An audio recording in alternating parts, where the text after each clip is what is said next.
I'm back. All right. I wanted to, while we're still on the Elder Scrolls note, though, I did start a new recording, so whatever. The Elder Scrolls stuff continues from the previous one. Wanted to note two bits of map trivia that I thought were pretty fun.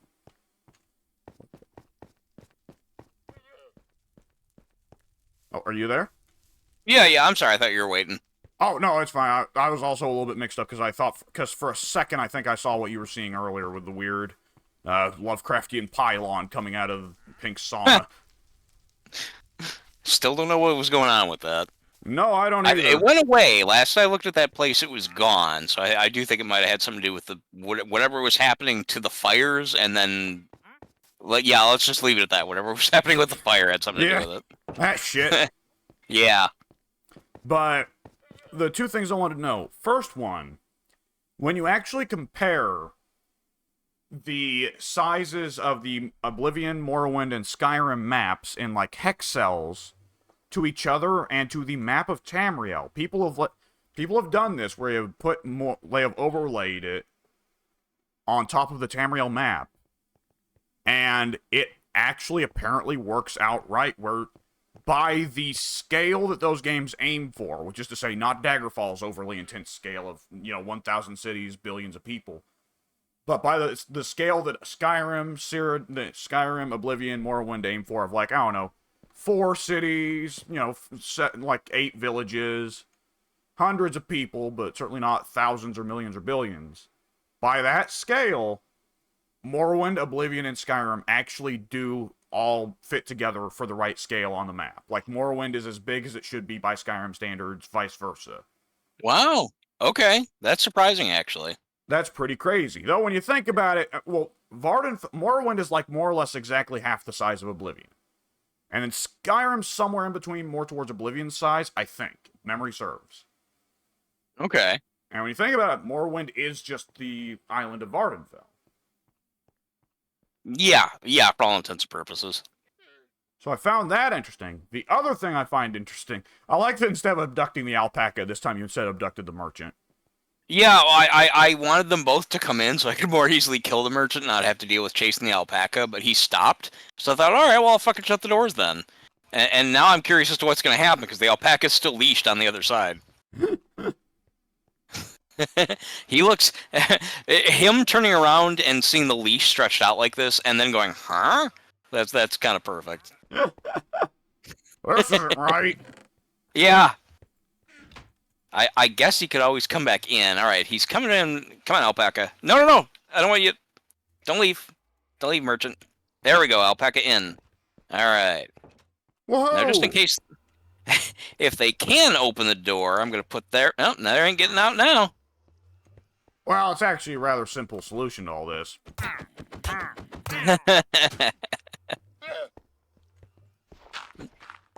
All right. Yeah, I was going to let you go ahead and do whatever you wanted with them, but I figured I'd block them in first just to make sure. Yeah.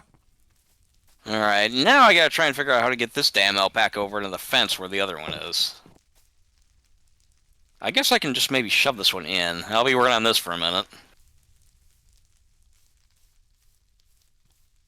But, what was it? Right. The other thing was, I found out, apparently Elder Scrolls Online has by now added, like, 3 or 4 or 5 noteworthy playable locations to every province of Tamriel except Hammerfell, which only has, like, Oh, one playable city. very curious. There's a lot of people looking at that and raising eyebrows like, I'd like to play a Hammerfell-based Elder Scrolls game. More so than the. This is for me. I know you like the beast races, or at least the Argonians, but I would prefer Hammerfell to any of the beast places. Elsewhere, At I think least, could be. Elsewhere, I yeah, think I could would be say fine for elsewhere could the. be okay. Yeah, because it's jungles and rainforests and deserts. That's good biome diversity. Black Marsh, I'm curious because the Argonians are such a weird culture that we kind of actually don't really know that much about. That's true. But other than that, I will say Black Marsh doesn't strike me as tremendously interesting. And the only thing they've really had going on in the Elder Scrolls lore for the past few years has been what we just said. They were the only ones besides the High Elves who actually came out pretty well in the Oblivion Crisis. And they fucking went to war with the Dark Elves afterwards. Eh. Yeah, I just don't want to play a damn swamp map. That sounds Yeah, so fair fucking enough. unappealing. I think that we're both shoving this alpaca. You can't actually make him go in, can you? Because so No, then I I just wasted a can't. lot of time. Okay. If we Oh, can make him jump, maybe. Oh, there you go. Oh, how did... That's where I fell earlier, but then I thought that I just blocked the it all trash off. can. How the... Oh, there's still one... I could have sworn that I blocked all that off. You Wait, when did. you say the trash can, you... I Oh, so you unblocked it because I literally... needed it. I see. Okay. Gotcha. The alpaca has now been sufficiently imprisoned. Good work. That one was a lot easier than the other one, because this one I had the fence already built, and I just needed to shove the bastard in. And now you will live in that very depressing-looking little stone hallway. We can widen it out later. Yeah, they don't care. No, they really don't. They just have the same flat expressions. Mm. Yeah, I don't think they're especially bothered by it. You know, for me, with Elder Scrolls, the only places go like, oh no, for Elder Scrolls 6's location would be Cyrodiil, Skyrim, High Rock. Uh, You know, I well, wouldn't even Cyrodiil... necessarily mind High Rock, but I feel like it'd be lost opportunity. How so? Just because there's more interesting locations to go to than High Rock. Oh, I see. Yeah. It's a bunch of French and English fucking knights just politicking out there, stabbing each other in the back. There you go. I suppose that's true. Yeah. Like, Daggerfall's cool, and it fits for the early Elder Scrolls where they weren't willing to take so many leaps and bounds with making an interesting, unique setting. So it's like, okay, well, if we want classically fantasy, here you go, High Rock. But I just feel like after Skyrim and Oblivion, we've had two in a row that were kind of standard fantasy locales. Yeah, I've heard Oblivion described as cosmopolitan. Yeah. Yeah, if Cyrodiil, I suppose Cyrodiil being in between, you do get the little bit of like, I need to actually play Oblivion at some point. I thought you did, and that's why you don't like it. I thought that you played it and were just An like, I'm not hour. really all that satisfied. Oh, that's right, you did say that. You know so much about it. I tend to forget how many things you know about only because you read about them. I do a lot of You, reading. yeah, no, there's nothing wrong with that. I'm so used to, like, I guess, well, I'm mostly experienced with the things I'm experienced with through direct interaction, but there have been a number of things that I've gotten to know just by reading about them, like third hand or whatever. That's how it was with me with Breaking Bad before I actually was like, hey, this sounds good, and watched it. Yep, that's me with most TV shows. Yeah, I think that's interesting. But what was I going to say? Talking about the Cyrodiil, the size, or no, I'm sorry, not the size, but you said the last thing you said before I interrupted was you really need to play Oblivion someday. Yeah, I'll sit down and do that one day. But did you say Hammerfell was the one you wanted most, or is it just one that you'd be happy with? Not the one I'd be happy with out of that and the Beast Races, but then the more we talked about it, I thought, well, not really so much the Beast Races, just Black Marsh. I just really don't want to play. I mean, just the name itself suggests that it would have to be very largely a marsh. Yeah, and other than Swampy. that, I'd have to imagine, like, I imagine Black Marsh would be heavily weird, because it'd have to be heavily involved with the hist trees, right? The Hiss trees? The I don't know trees where... that the Argonians worship, and that gives them power. Oh, see, that's more stuff that's in the game that I just never really paid that much attention to, I suppose. I don't really know anything about that. Yeah, I think there's one down in southeastern Cyrodiil near their Black Marsh border. Oh, we did talk about that recently. Yeah, we talked about how I think there's like the one, right? Really far down there on the map. There's one, and I think supposedly the Sleeping Tree outside of Whiterun in Skyrim is also supposed to be a hist tree. Okay. Yeah, I know pretty much nothing about that stuff. Yeah, only barely, but I don't know if that's necessarily because I haven't read about Argonians or enough, or just because when I have looked into Argonians, they don't seem to be as developed as the other races. Developed in terms of the character development, like their species, or you mean that the games have not developed their background very much? The latter. Okay. I don't know what did Daggerfall have the same full group of characters? By that I mean like races, Redguard, etc. Daggerfall, you could not play Imperials or Orcs. But they were still there, or were they not even in the game? Imperials, I don't think were set aside as a separate race until Morrowind. Okay. I think Daggerfall already had the Tiber Septim lore, and of course the Empire already existed. Uriel Septim's been there for all the games except Skyrim because he's dead. Right.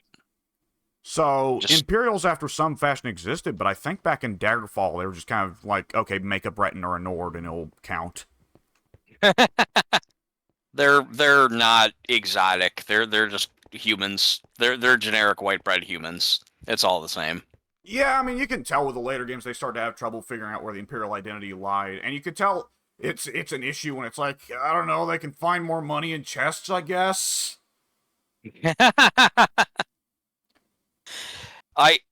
Oh, wait a second. The leads. Oh, here it is. Never mind. Okay, I was gonna say, what the fuck did the rope break? But no, I still have it. Never mind. The leash. I guess when I dropped the cow and I let the cow loose, then the leash went away for some reason. I was gonna corral some animals so we can have them should we need to. Yeah. Give me just a moment. All right. I'll help in this effort. Oh, it's up to you. It's I just saw a pig out there and a cow and a duck, and I thought, why not grab these things? A chicken. I'm sorry. What was it? Right. Shit. What was I going to say? Talking about the various races. Right, but what would be the province you would pick out as saying, like, this sounds the most interesting or the most cool for the next Elder Scrolls game? I don't remember the name, which province it is, but the Wood Elves. Valenwood, I think? Yeah. It is, yes, Valenwood, that's right, yeah. I being that I like the characters a lot, you know, their style or whatever, you know, their you know, if I'm gonna get into fantasy like Lord of the Rings or whatever, I generally prefer the dwarves. But then in the Elder Scrolls, since there are no dwarves, I'd say the elves are the most interesting. There were for dwarves. Me at least. Yeah, there were at one point, and we can. Was it not when? Was it when Kagrenac used the tools at Red Mountain? It was as the tribunal was attacking. Right, and then used them and just poof, all the dwarves were gone. Yep. And it's never known whether that was intentional or an accident. Right. I like that they've never really covered it. They've never given a full answer. Like, even when you asked the one last dwarf hanging out in the Corpusarium, you know, do you think that was an accident or intentional? It's like, Yeah. Shit, I wasn't there, man. Exactly. Fuck you want me to say? Oh, I almost killed the chicken. Yeah, let's gotta be careful about that. Alright, finally the stupid cow moved and I can bring in the other one. I don't like that they just focus to the door. They know the way out and they just like glom onto it magically. Like if they were out in the wild, they just roam all around this area, but because they're inside an area, they just seek the door specifically, and that drives me nuts. I've noticed that, yeah. Yeah, like they beeline to it, when normally if they were out in nature, they just wander.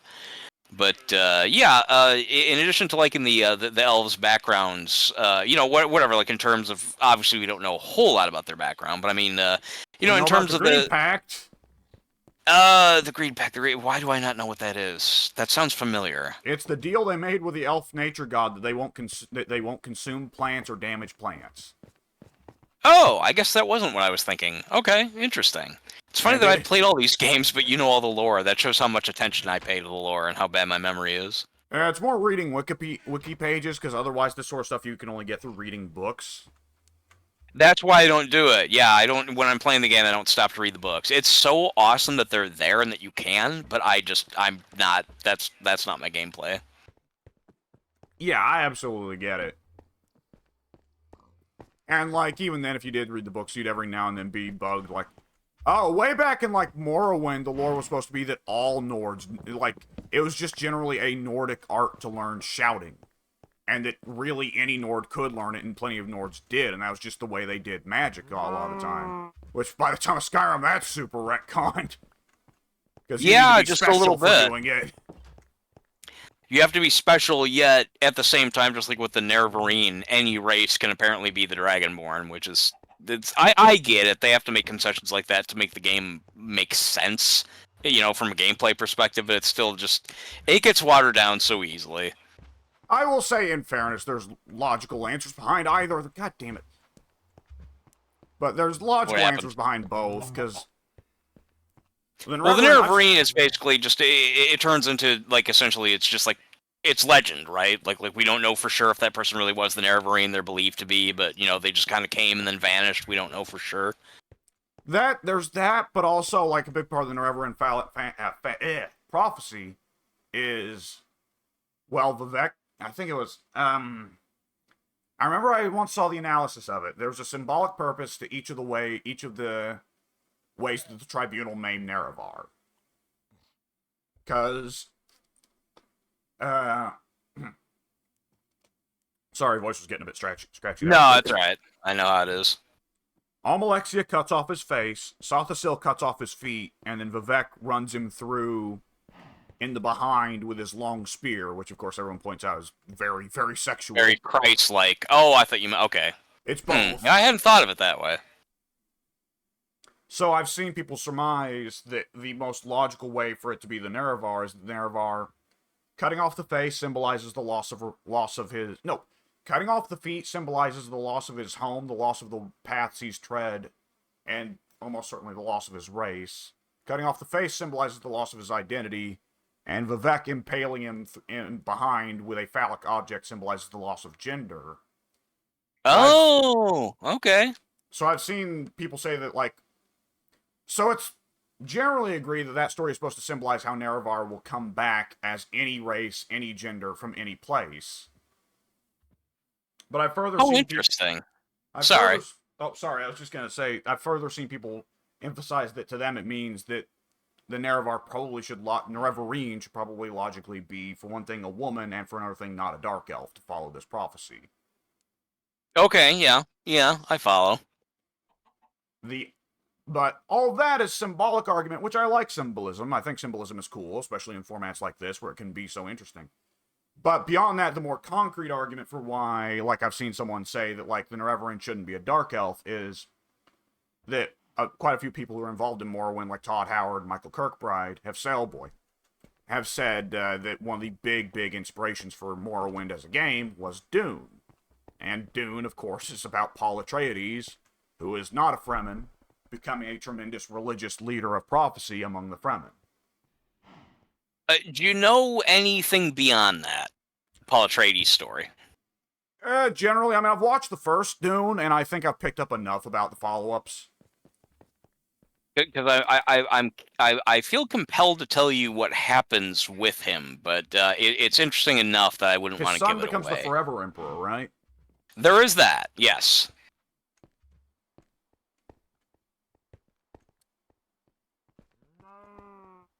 Other than that, though, I can't say I know. I would assume that at some point he wins, and he leads the Fremen on a horrible warpath that kills loads of people, but nonetheless he wins and is able to make his son the Forever Emperor, evidently.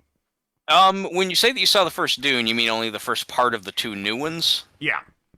Oh, okay. So you haven't seen how the second You're thinking the David Lynch Dune? No, I've not seen David Lynch Dune. Oh, that one's worth seeing too. Okay, it's not good, but it's fascinating. It's not even necessary. Okay, it's bad, but it's a vision. It's a very creative, artistic vision. It comes across as a mess, but it's absolutely worth seeing. It's what got me into Dune to begin with, so it can't be that bad. Should I tell you then what happens with Paul in the currently existing Dune movies? The second part. Walk off into the sunset more or less, and that's the last anybody hears of him. Yes and no. It is. I'll tell you this. That's not necessarily what happened. Oh God, how can I? All right. As far as the current movies are concerned, that's basically how Paul goes. He kind of walks off into the sunset, and no one knows what happened to him or whatever.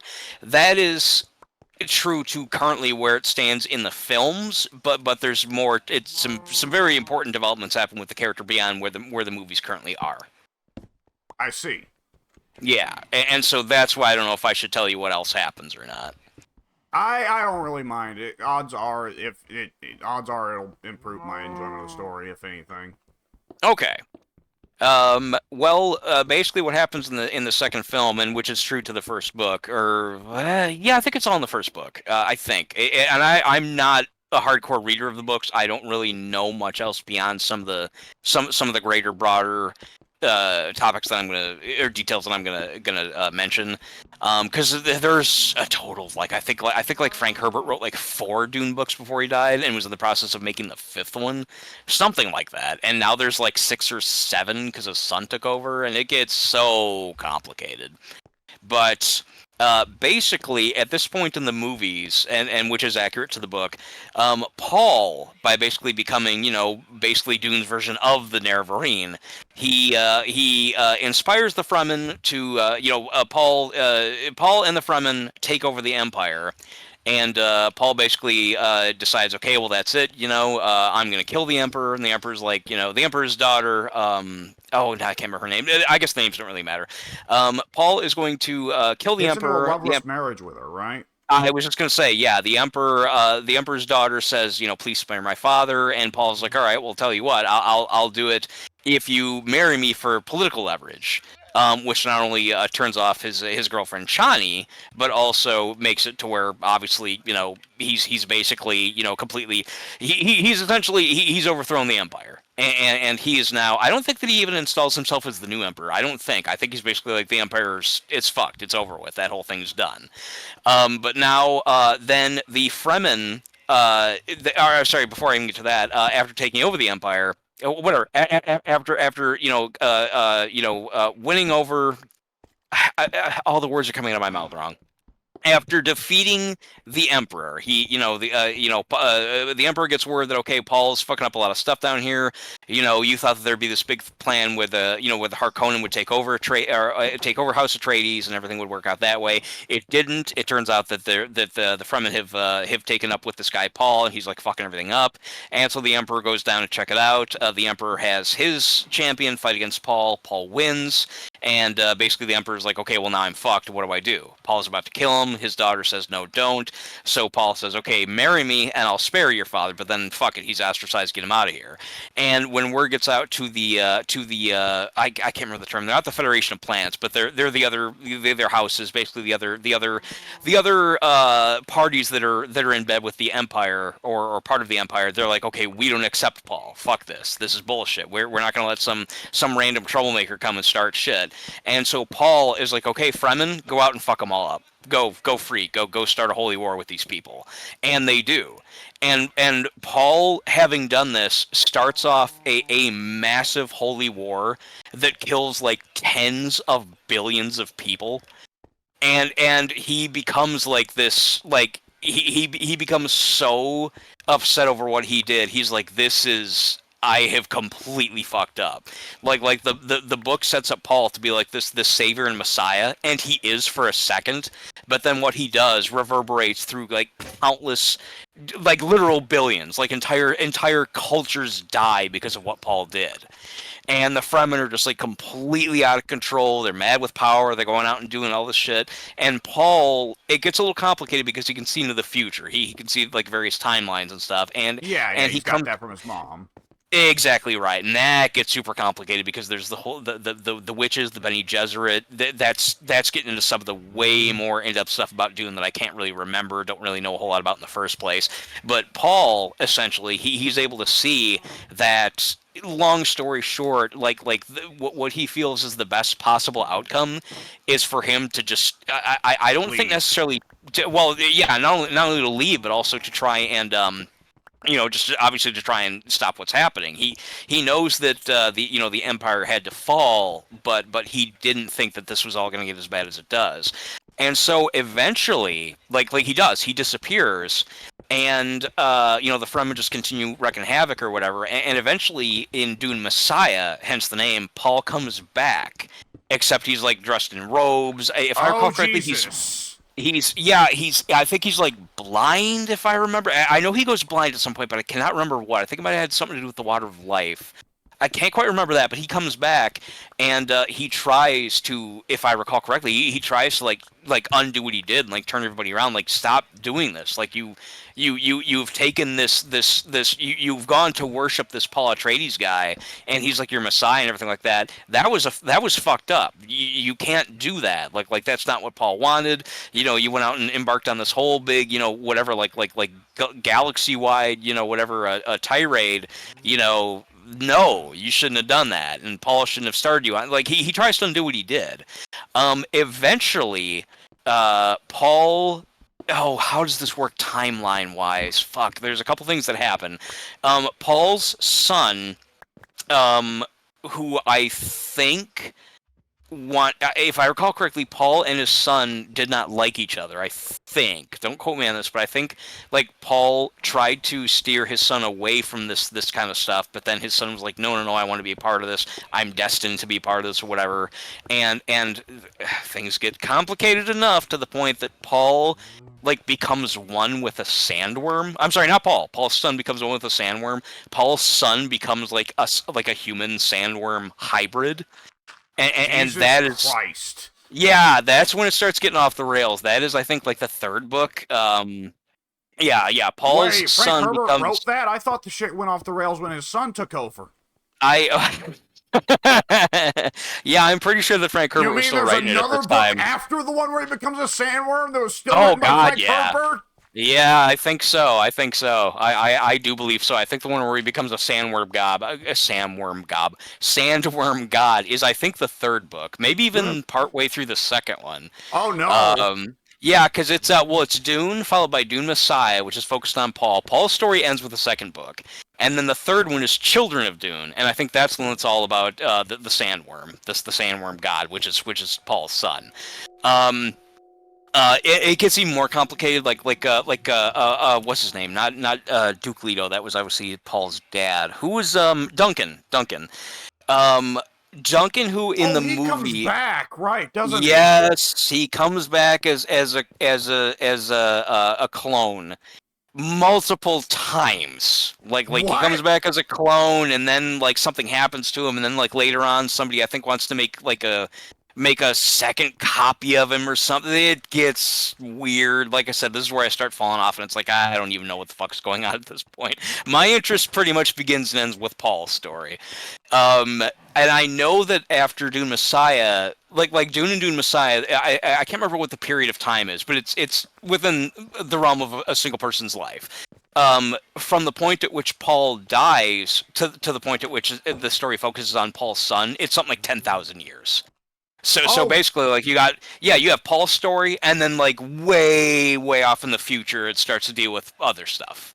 Right, because he's the Forever Emperor. Right. Yes. Yeah. Paul's again by like merging with the sandworm, and I can't even remember how that happens or why it happens. His son wants to do it. I think his son like goes off in the desert and something. I think he maybe does some kind of ritual or so. I can't quite remember, but yeah, his Paul's son becomes a sandworm god, half human, half sandworm or whatever. And again, this is like 10,000 years in the future after Paul dies. Paul. Yeah. The general story is Paul like. Everyone thinks that he's going to be this prophet, and it turns out that it's kind of wrong, which I thought was really interesting. Like Paul is portrayed as a hero, especially if you see the David Lynch movie. Like it ends with Paul raising his hand with the knife in it, and everyone's like yeah, yay, and it ends all happy and everything like that. And even the first Dune movie, the modern Villeneuve, I can't remember what his name is, the director. Even his movie, it ends more. What is it? Denis Villeneuve. Denis Villeneuve. Okay, yeah. His movie even ends, pretty triumphantly. But then in the second one, which I haven't yet seen, I've seen clips of it. It ends way more accurate to where the story's going to go. It basically ends with it's actually a really good line. Like the Paul, after taking down the Emperor, receives word from I think one of the Fremen, which was probably the character I can't remember, Stilgar. His main Fremen guy. I think he comes to Paul and says, these other whatever, like this other part of the empire, these other people, like they don't accept you. And Paul says something like with a very straight face. He says something like, then go bring them paradise. And that's really kind of chilling. It's like, well, then go, Yep. like, go fucking spread your shit. Yeah, it's like, ooh. And of course, as I said, that's what they do over the course of however many years. It's like maybe a decade or so, maybe even longer. I can't quite recall. But yeah, he becomes completely disillusioned at the fact that he is singularly responsible for tens of billions of people dying. Mass And galactic genocide. Yes, yeah, without hyperbole, yes. And he comes to realize that this is not the way to go. This is not how things should be. And he realizes that no, actually, I've done bad. And he kind of appears in the desert as this shrouded figure and tries to preach against the following of Paul Atreides as the Messiah. And if I recall correctly, it is his young sister who winds up being, I can't remember how this turns out either, but his young sister Alia winds up being the Baron Harkonnen's granddaughter, because it's revealed that Paul's mother was Baron Harkonnen's daughter. Really? I cannot remember how that works out, but yeah, the bald floating Harkonnen, it was his daughter was Paul's mother. Again, I can't remember how that worked out. I can't remember who was with who, how the timeline all worked out. But yes, that happens. Paul's mother gives birth to a young girl named Alia, so that's Paul's young sister. She winds up stabbing Paul to death, and that is how Paul's story ends, is that Alia kills him. I can't remember how that works either, but I remember it happens. So well, basically, they mention the baby sister in the first one. The first one, the first of the new. What's his name again? Of the new Denis movies, Villeneuve. Of the Villeneuve movies, yes. Okay, I didn't remember that. Okay, all right. They don't show her, do they? Like, did they have her in the movie? Baby. No, wait. Do they show her as a baby, or do they show in the future that she's played by Florence Pugh? I don't remember. No, the Emperor's daughter is Florence Pugh, I think. Oh, okay. Yeah, because I was just worried because Paul's mother is a Bene Gesserit. They're not supposed to bear sons, but because of her love, however this works, because of her love for Duke Leto, she bears him a son. That's Paul. And that's part of, it's like, again, with like the whole Nerevarine thing. It's like, well, wait, this is like the prophecy and blah blah blah. Again, like he turns into this leader, this Messiah. Again, no pun intended. And starts the Holy War, and then realizes this is fucked up. I've caused lots of damage. Let's try and stop this. And if I recall correctly, I don't think it's necessarily in direct response to this that Alia kills him. I think she's. Oh, I'm a little bit cloudy on this. I think she might not be of sound mind when she does it. This might be where the Duncan clone comes in, something like this. God, I want to. Now, okay, I want to get this right. I'm gonna go look right now, really quick, and see if I can. Hang on, let me pause this and put it into windowed mode. Because now I have to know the answer. I'm not going to be able to sit on this until I go and look it up. And I want to make sure that I get it right for the summary I'm giving to you. Yeah. Let's see. Okay, video, full screen. Okay, there we go. I'm going to switch. Are you in a safe place just in case this doesn't go well? Yeah. Okay, let me see. Okay, I'm on YouTube now. Is it still working? Yep. Okay. All right, let me see. I'm just going to look up just Paul Atreides. That should be more specific than looking up Dune itself. Okay, let's see. A primary theme of Dune and its sequels is Frank Herbert's warning about society's tendencies to give over every decision-making capacity to a charismatic leader. The bottom line of the Dune trilogy is, beware of heroes. Much better to rely on your own judgment and your own mistakes. Paul rises to leadership through military strategy and political maneuvering, but his superhuman powers and ability to fit himself into pre-existing religious infrastructure allow him to force himself upon mankind as their messiah. As Muad'Dib, Paul becomes the central figure of a new religion, and reluctantly unleashes a bloody jihad in his name across the universe. Paul struggles with the idea of potentially seizing divine control over his newly minted empire, but by following the path of his destiny, he escapes from the burden of it. He lets an assassination plot. That's right. He lets an assassination plot against him play out, blinding him, and follows the Fremen tradition of the blind going out into the desert to die. The burden of the Empire is then placed upon Paul's sister Alia and his children, Leo II, that's the one who turns into the sandworm, and Ghanima. Paul later reappears as the preacher, seeking to end the religion founded around him, but is assassinated.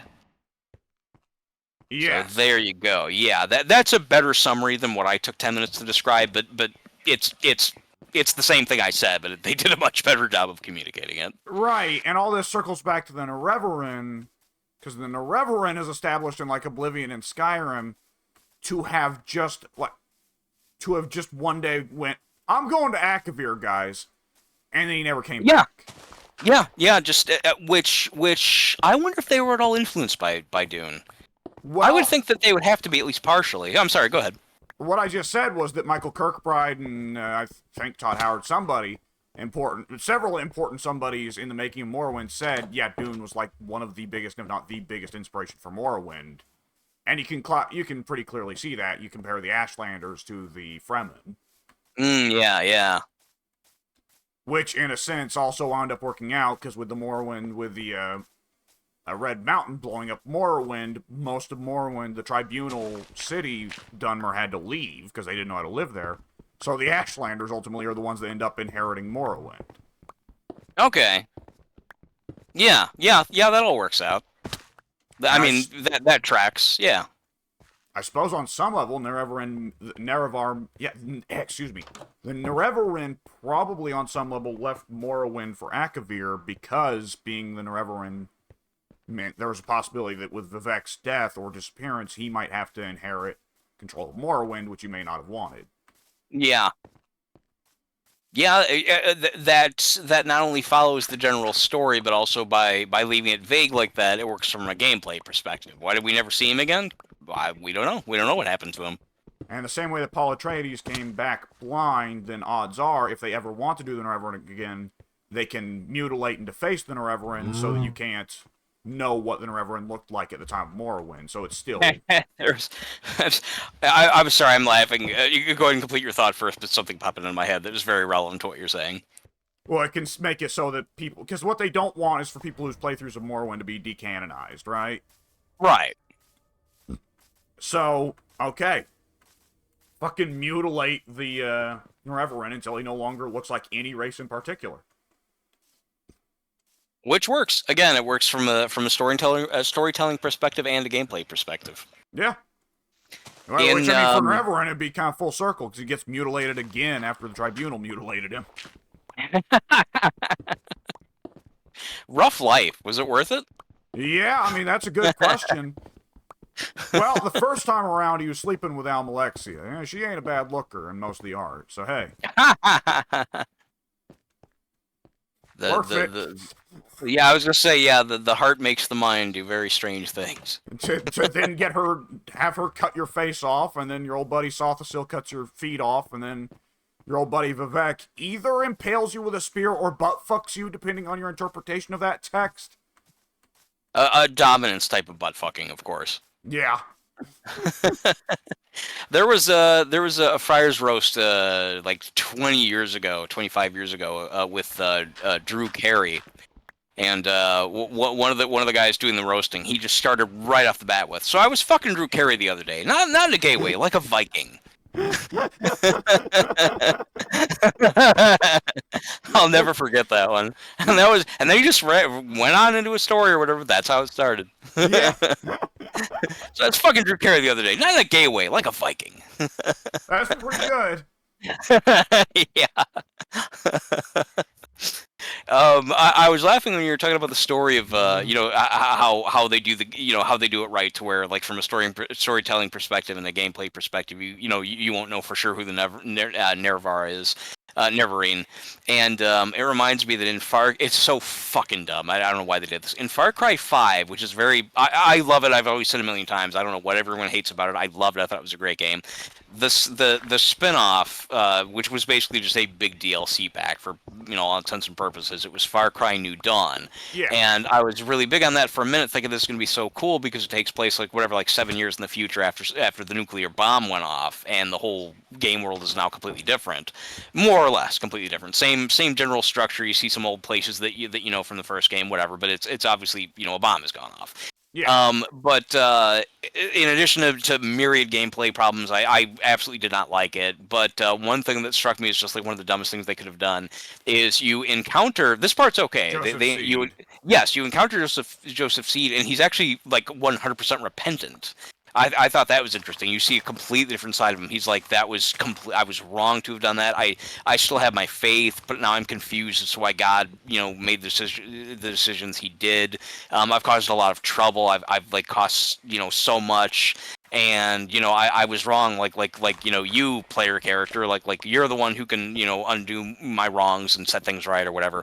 And later on in the story, he introduces you to this masked. I already know where I'm going to go with this. I do. I have already been told on this. Oh, it's so fucking dumb. This masked character of uncertain gender who only speaks in grunts. Yep. And it's like, oh, is this very, very strongly possibly the player character of the first game? Who's now like this fucking like silent-tongued anonymous warrior who runs along with Joseph Seed? Like, fucking fuck off! It's so stupid. It's so ham-handed. It's like they wanted Joseph Seed to be this iconic character like Voss so bad. Yes, that they not did. only made him Mr. Cool Guy right all the time in Far Cry 5. Who is actually the real guy who is right, and you should have listened to him. He was right. Yeah, he winds up being correct. Yeah, that when I beat the game, I went online and I told you guys, I just beat the game like several years late, but I beat it and I really had a lot of fun.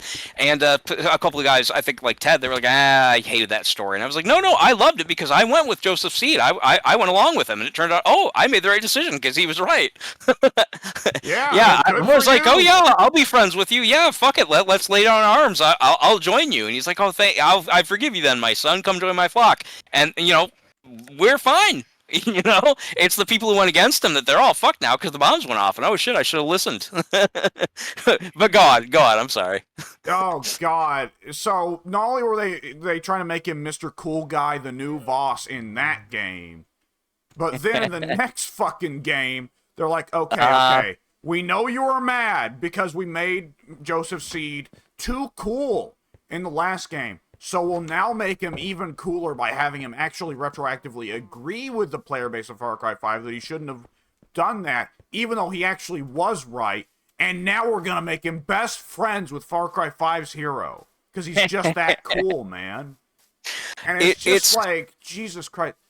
With every Far Cry game, they try to make a new Voss. And Pagan Min is as close as they got. And even then, he was not as big as Voss. Yeah, I completely agree. It is. Yeah, I like Joseph Seed. I like I was fine with the story of Far Cry 5. There wasn't much to it, and from what I've been able to gather, everyone who complains about the story, it seems like they just wanted more of it. Like they were like, well, this didn't it brings up cults, it brings up whatever yeah, exactly. It doesn't have anything. Right, which is true. It doesn't have anything to say about those things. That is correct. Like, I don't judge the game for that harshly, but a lot of people did, and I in a way, I kind of think that's unfair. But go ahead. It sounds like you're going to say something. I'll say that can be unfair depending on the game, but I think Far Cry 3 and Far Cry 4 both had a lot more to say than 5, 3 definitely did. I didn't play all the way through 4, so I can't speak for it. But yeah, 3 definitely did. I don't think 3 had much of a story, but the story beats it does have had more meaning. Yeah. Yeah. Yeah, the fact that there is at least some questioning of your character, like, you're getting really into this murder stuff, like, that alone, though it's not super deep, that alone is more than what Far Cry 5 had to say. So I'll definitely agree to that. Like I still loved Far Cry 5. I didn't need the story to do anything special for me to enjoy it, but I can see why other people, were upset with it. But then, Far Cry 5's ending, one of two things happens. Either again, like you get a final moment with Joseph. He's kidnapped and brainwashed like pretty much all of your friends, except for like a couple of the police deputies or whatever that you're working with, the sheriff or whatever. And he's like, okay, I'm gonna give you a choice. What happened? What happened?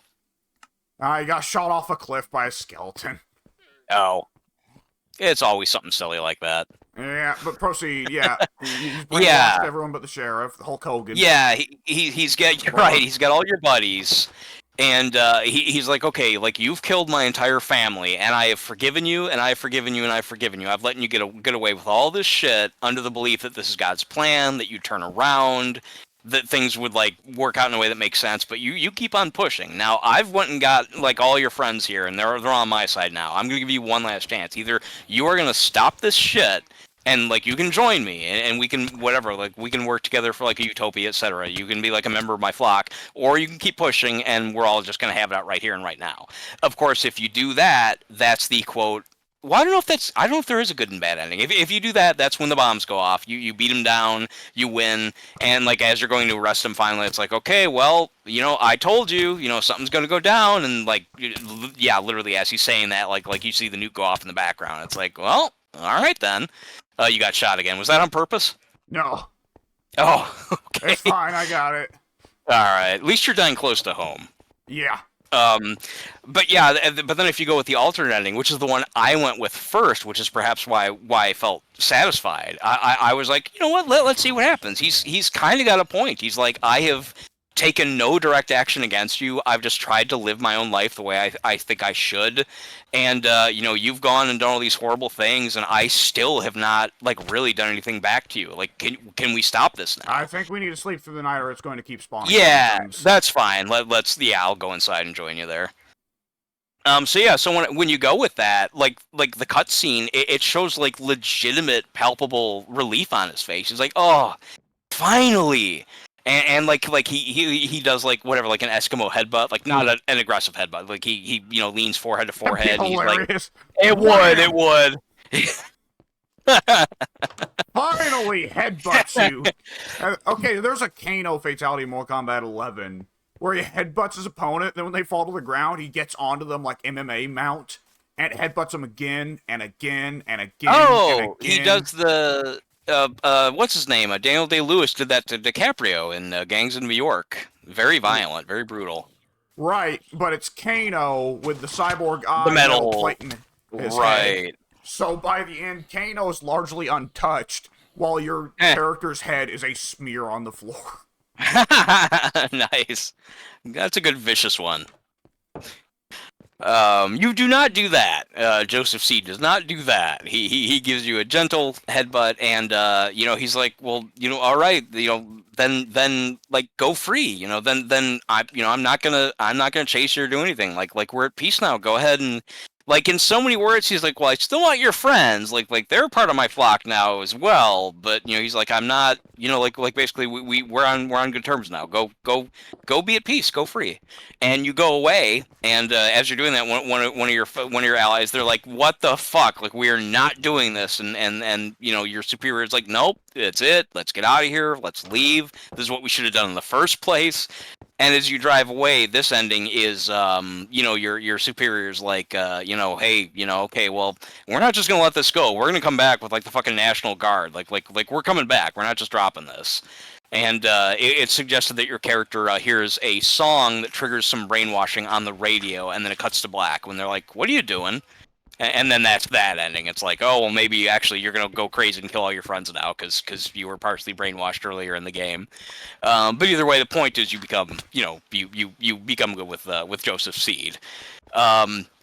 But the bigger part of what I'm talking about with that is that if you take the bad ending, Joseph Seed, when the bombs go off, you get in a car crash trying to get away, and you wake up with in the starting bunker where you first basically start the game. You're in there now with Joseph Seed, and he's like, well, I got you out of that car accident, and looks like now it's just us. And we have a long time to talk, and that's pretty much where the game ends. And so with Far Cry New Dawn, they basically so literalize that ending to where it's like, yeah, actually, I was down there. This is Joseph C. talking to your player character in New Dawn. Yeah, I was down there for a long time, like a couple of years or however long it was, and I had a lot of time to think, and I had this other person there with me, and they had a lot of time to think, and it's basically very strongly suggested that Joseph Seed basically just like with better intentions this time around, completely indoctrinates your character from the original Far Cry 5. They basically give up like all their identity, all their past. They like give away their entire just sense of humanity to be just like this mute, dumb, masked follower grunt for Joseph Seed because he talked to them for a while and convinced them to do so. I guess. Yeah. And that is so just your so player agency in Far fucking Cry 5 doesn't matter yeah, at all. completely out the fucking window. Yeah, like it can be determined like with Far Cry 5 again. A lot of the comments were, well, you have no, as you just said, you have no agency. Like if you play through what is perceived to be the good ending, you know the bombs go off anyway. So it's like, well, who cares what you did? You know, because it's all for naught. You know, again, I get that. I don't feel the same emotions from that, but you know they're not wrong. But yeah, no, in New Dawn, it is just literally strictly retcon to say that no, yeah, your character just basically they became a zombie essentially. They became a willing zombie for Joseph Seed so hard that even though Joseph Seed has now repented, now he wants to undo everything that you've done or everything that he's done, regardless of all that, or perhaps because of it, your character, they are now is so in lockstep with him that they're just blindly accepting anything he wants, regardless. Like good, bad, doesn't matter. They're completely like his ally now, which is that is so fucking poorly done. I mean, your character literally, not your character, but like you're talking to Joseph Seed, and this character just kind of walks up from like camera left or whatever, and he's like, oh, this is my very good friend, and you know we have it's spoken of vaguely. It really is. Again, the character just literally doesn't speak. They become a playable, not playable, but they become like a character for hire. Like in Far Cry 5, you can have characters going along with you as a companion throughout your gameplay. That's what this character's purpose is. But they don't speak. They literally they don't speak. They have a mask on the whole game. They're wearing like big puffy clothes or whatever, so you can't see what fucking gender they are. It is the worst example of this kind of thing I've ever seen in my fucking life. It is just so fucking clumsily what's the word? Starts with a C. Oh fuck, I can't think of the word. Like not even just retcon, but contrived. It is a complete like writing the ending first and then working backwards fucking contrivance. Yeah. It's like, okay, how do we get the player character back into the game? Let's just hide them in every way and make them not talk, and then just like vaguely describe their background as, well, they listen to everything Joseph had to say and eventually decide, you know what, I just want to be your slave. Yeah. and oh my god, it's so fucking awful. Speaking of which, by the way, hey, we need to get to this ending, and it turns out Barristan Selmy really gets in the way of it because we need these characters to be here and they don't have any reason to be here. So let's have Barristan Selmy just get killed by some muggers. Yes. Yep. Yeah. He was in a battle, and then the next thing you know, he's next to a tree, and he's like, I don't have a purpose in the story anymore. Just get rid of me. Oh god, that's Stannis. Right. No. Oh, you're right. Also, very much the same case. Stannis also needed to get out of the way for the plan to happen. He served his purpose, and the reason I thought you're talking about him is because when you said muggers, I thought you meant, okay, well he's in a battle, and then just suddenly off screen, now he's like all beaten up next to a tree. I'm like, what? Did like some random like jobbers beat him up? What's that all about? Yeah, and was it that or was it 15 Good Men? I forget. Oh, I think you might be right. I don't really remember that detail either, but that sounds right. Because, oh god. Yeah, if we're going to talk about fucking shitty writing, we can talk about that last season or two of Game of Thrones. Didn't you know that Ramsay actually had 15 clones of the Mountain on call that he only used that time? They came in handy that one particular instance. Yeah, it was crazy how he never used them again. Yeah, you know, I guess, I don't know, he didn't want to overtax his resources, I suppose. 15 good men for Ramsay could beat Stannis' entire army, but still he loses to Jon Snow having a few wildlings and also the Knights of the Vale coming in clutch. I guess that's really all it was. Yeah, I don't know how strong the Knights of the Vale were supposed to have been. I don't. I wouldn't think that. What's his name? The guy we always imitate from Dark Knight. What's the Oh, not Littlefinger. Bane, but Littlefinger. Thank you. Yeah, Baelish. I wouldn't think that like it's very strongly asserted that he has like all this political leverage. Of course, that's his whole character. But Eh. I don't remember him being able to control an army of like any particularly like great might. Well, So Tyrion, you remember, it was like an entire considerable chunk of season 2 was Tyrion not being a military guy and having to figure it out on the fly. yes, I do remember that. Yeah, I remember the instance where he had to he planted a fake story and he had to go to multiple people to see which one was the rat, which one went and told the other person about his plans or whatever. Yeah, and he was like having to read through whole books, and wasn't it like fucking Braun says like, I don't know what you're reading them books for when there's perfectly good drink to be had and women's to be fucked. And That sounds about right. And Tyrion says, because, Braun, the brain is a muscle, much like the muscles you have. But where you must work out your sword arm with, this, that, or another, I must work out my brain with this military text here, though I find it quite perplexing. Yeah. Well, maybe Littlefinger did that off screen. He did the same thing, and he became a great strategist and amassed a very mighty army that we never really heard about until it was important. I will say, in fairness, it's supposed to be that he can pull the Knights of the Vale ever since he killed Kat's sister. That's what I was wondering about. Yeah, I was going to say because he had a lot of political influence, but you never see him like able to command an army. And what go happened ahead. to the Vale after, because I guess it was supposed to be Littlefinger / Sansa in charge, because Sansa's largely his in there. Yeah. What happened after, for one thing, Littlefinger died, and for another thing, Sansa very clearly left the Vale to be Queen of North? I never thought about that. Instead. She becomes the Queen of the North. That's right. So isn't there a big power vacuum? A massive fucking power vacuum. They lost Kat's sister. Then Littlefinger took over. Now he's dead. And then Sansa was supposed to take over as well, but now she's left. So yeah, and who's running the place? It's right to the west of fucking the north, so it's gonna be a problem for Sansa. But on top of that, there are like 2 documented military forces out of the Vale that are supposed to be pretty big, because that's also where, not only is that where the Knights of the Vale come from, who are apparently bad enough motherfuckers to beat the Army of the North by themselves, but also, that's where the fucking crazy hill dudes come from that Tyrion recruits throughout in the first season. 1 and 2 and 3. Yeah. Okay. Well, maybe they took over. Maybe the Vale isn't even a thing anymore. Maybe they all invaded because of the power vacuum, and now it's just like a big desolate smoking landmass at this point. Well, it's like that. It's like Elder Scrolls 6 starts, and it's like, yeah, so the Western Skyrim is fucked. The Forsworn just kind of took over, and it's like, oh, well, yeah. If people would look at that and correctly say, well, that's some bad writing. Yeah. That's probably about. Yeah, go ahead. This is interesting. This is gonna make me look at things in a different light. That much is for certain. Yeah. That's pretty great. It's oh wait. By the way, did you build? Interesting. Is this like a? Did you build like a recycling area or something right here next to the cow pen?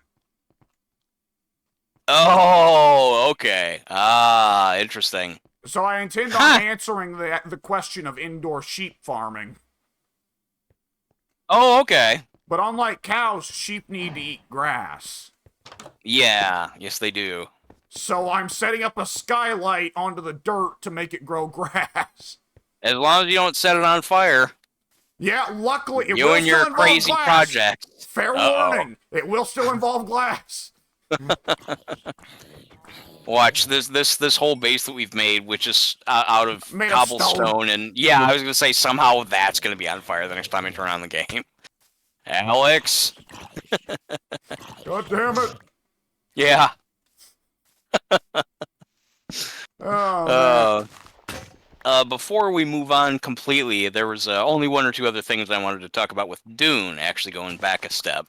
Yeah. Let me back out again. I should be able to once again freely be able to do this without the game getting fucked up. Yeah, if it does, I'll let you know. Yeah, definitely. I'm going to my menu now to go to the. Is my mouse not working? What's the story here? There it goes. Okay, I'm online now. Is it still working? Or on the internet, that is. Is it still working? I'm not mining currently, but I'll bet it's probably fine. Okay. Yeah, I wanted to give you the details of Paul's death because I was a little bit foggy on that before. Let's see. Yeah, the second book is okay. Yeah, in the second book, Paul has been emperor for 12 years. His jihad has killed 61 billion people across the known universe. Oh! Is anyone left?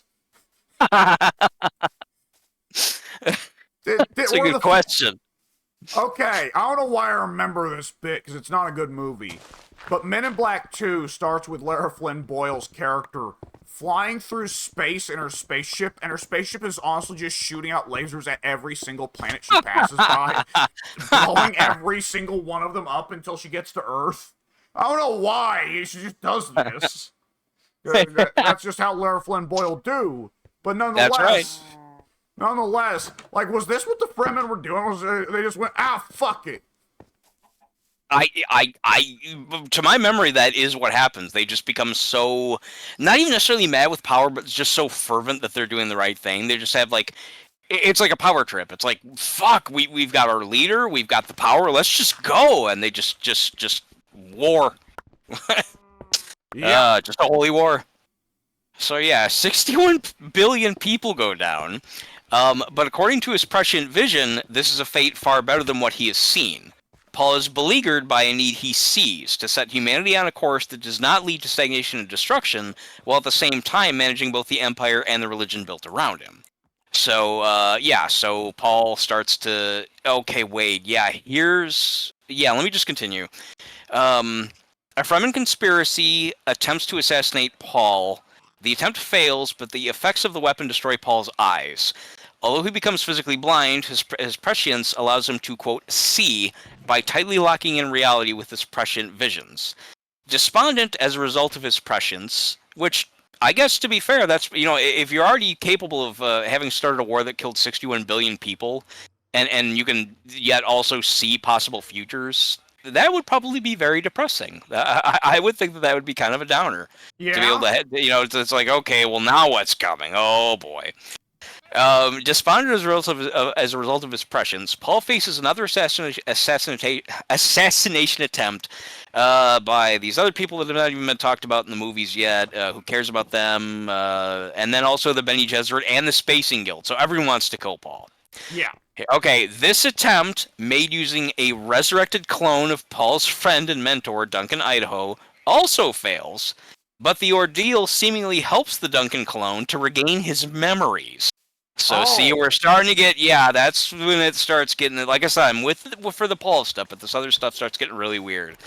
At the same time, Chani, which was the Fremen girl that Paul fell in love with, she dies at... Sorry, go ahead. I nearly call her Zoe. What's wrong with me? Zendaya, is it? Yeah, she's so important she doesn't need a last name. She dies in childbirth. She's had that since she was a child actor, so presumably that's a parent call.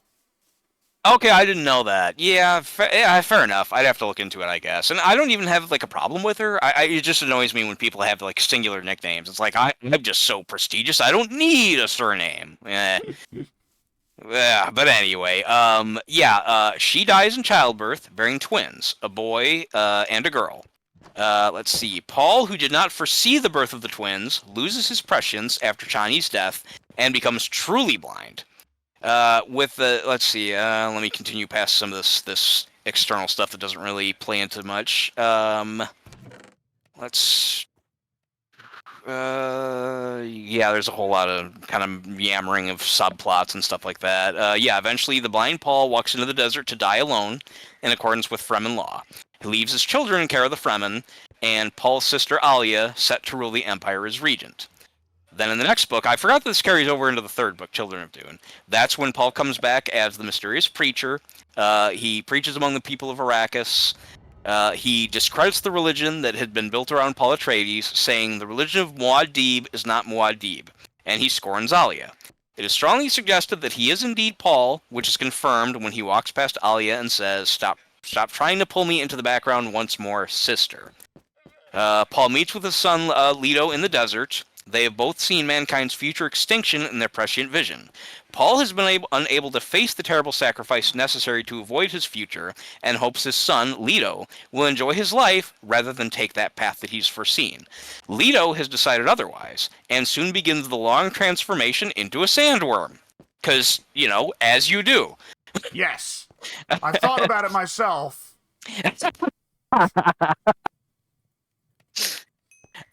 Paul, as the preacher, speaks out against Alia to a crowd outside of Alia's temple. His words and his words and the actions of Leto cause a riot. Reacting to his blasphemy, Alia's priests rush forward and stab Paul to death. So basically, Paul tries to convince everyone, including his own children, don't do this. And he winds up getting killed by the assistance of his children for having tried to do that. Yeah. So that is the grand end of Paul Atreides. And it is 3,500 years later that Leto, the sandworm, still rules the universe as a tyrant. Yep. And that's where I cut off. The rest of it I am almost completely in the dark about, and prefer to be, because it turns into a fucking mess. What brief summaries I've read, again, involve like all kinds of random, again, clones and magic and space witches and shit. To be fair, space witches were always there, but it just gets bizarre. It gets bizarre even for Dune, so I just forget all that other stuff. Yeah, it's funny to listen to this and go like, yeah, Dune was one of the most influential works of fantasy or science fiction ever. And you're saying some of this and some of this stuff that I'm stopping and going, oh, that's where Warhammer 40K got that from. Oh, really? So the science fiction version of Warhammer, Warhammer 40K, the one with the Space Marines, the one that you thought of as Warhammer up until Vermintide. Right. So that one, the Imperium of Man, which dominates most of the universe, is ruled by the Emperor of Mankind, who, in his time, was a borderline demigod, who had a lot of very high intentions for humanity. He wanted to make a grand united human empire over the universe. He wanted to genocide all non-human races. He wanted to destroy religion because belief and religion, in his view, empowers the chaos gods, and wanted to institute universe-wide atheism. But interesting. His legions of space marines wind up splitting as they figure out that at the end of the day, the Emperor made them more than men. But the Emperor says that he is building his Imperium to improve the state of mankind.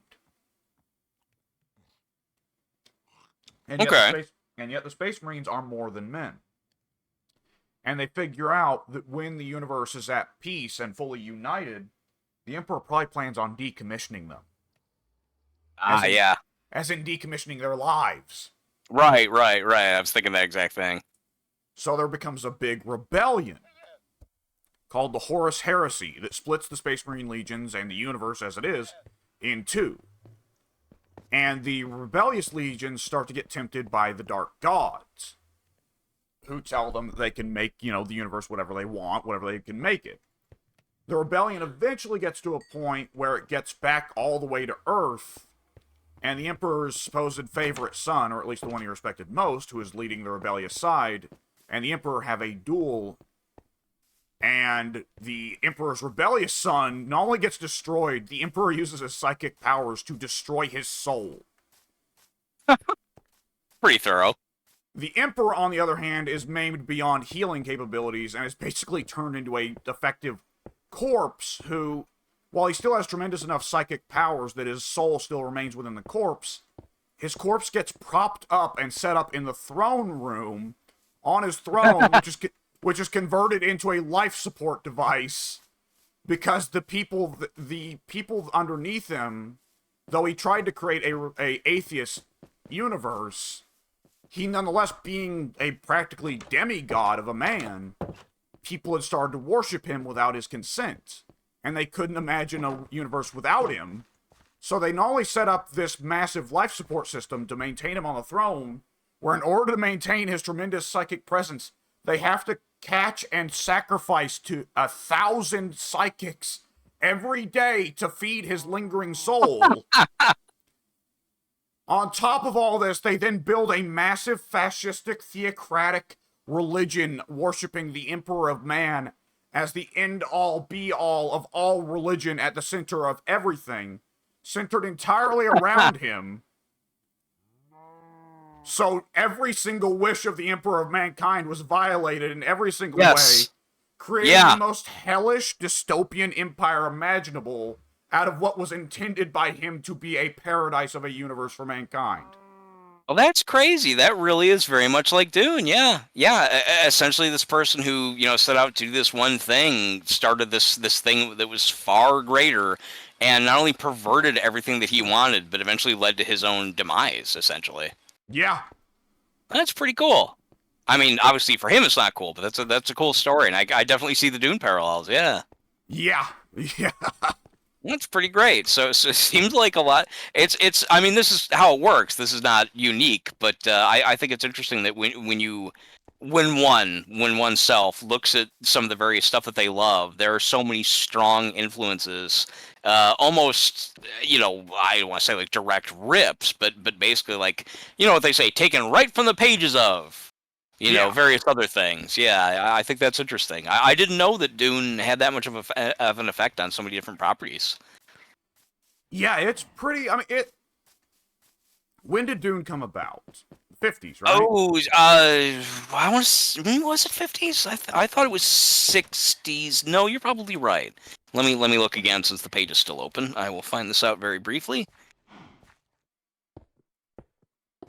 I want to say 60s because Dune started basically as this guy was out on a hunt for psychedelic mushrooms. Ah! And then he like saw the deserts or whatever, and he was like, "Oh man, what a beautiful this would make a cool story." Yeah, that was that. Well, to be fair, I don't know if they were psychedelic mushrooms, but I thought they were. Maybe I'm just describing that because Dune is so so crazy. Let's see, Dune. 65 was Dune.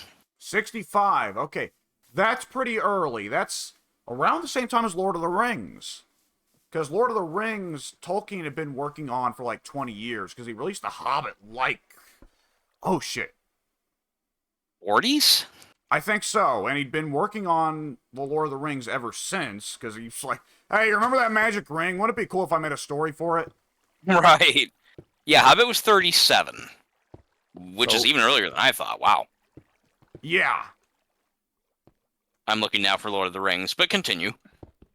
So those both came around the same time, and really, when you think about it, Star Trek and Dune are like probably the two most influential works of sci-fi ever, would you say? Yeah, I think that's definitely fair. Star Wars is pop culturally influential, but even that draws heavily from other sources, like The Hero's Journey, not Arakawa. Help me out. Seven Samurai. Kurosawa, thank you. Yes, draws heavily from some of his stuff, things like that.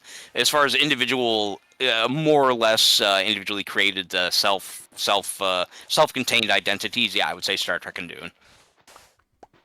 Yeah, well, I mean, of course, Star Trek and Dune had their own influences. Dune is on some part, basically a fucking space version of several parts of Middle Eastern history. Yeah, I'm not saying that they're completely original ideas. I mean separate from something that drew so what would be the word? So directly. Like Star Wars was essentially meant to be a modernized version of Flash Gordon, but then also wrapped around some other various elements from again Kurosawa and so forth. Dune and Star Trek were more original concepts, I would say. Yeah. Just compared relatively.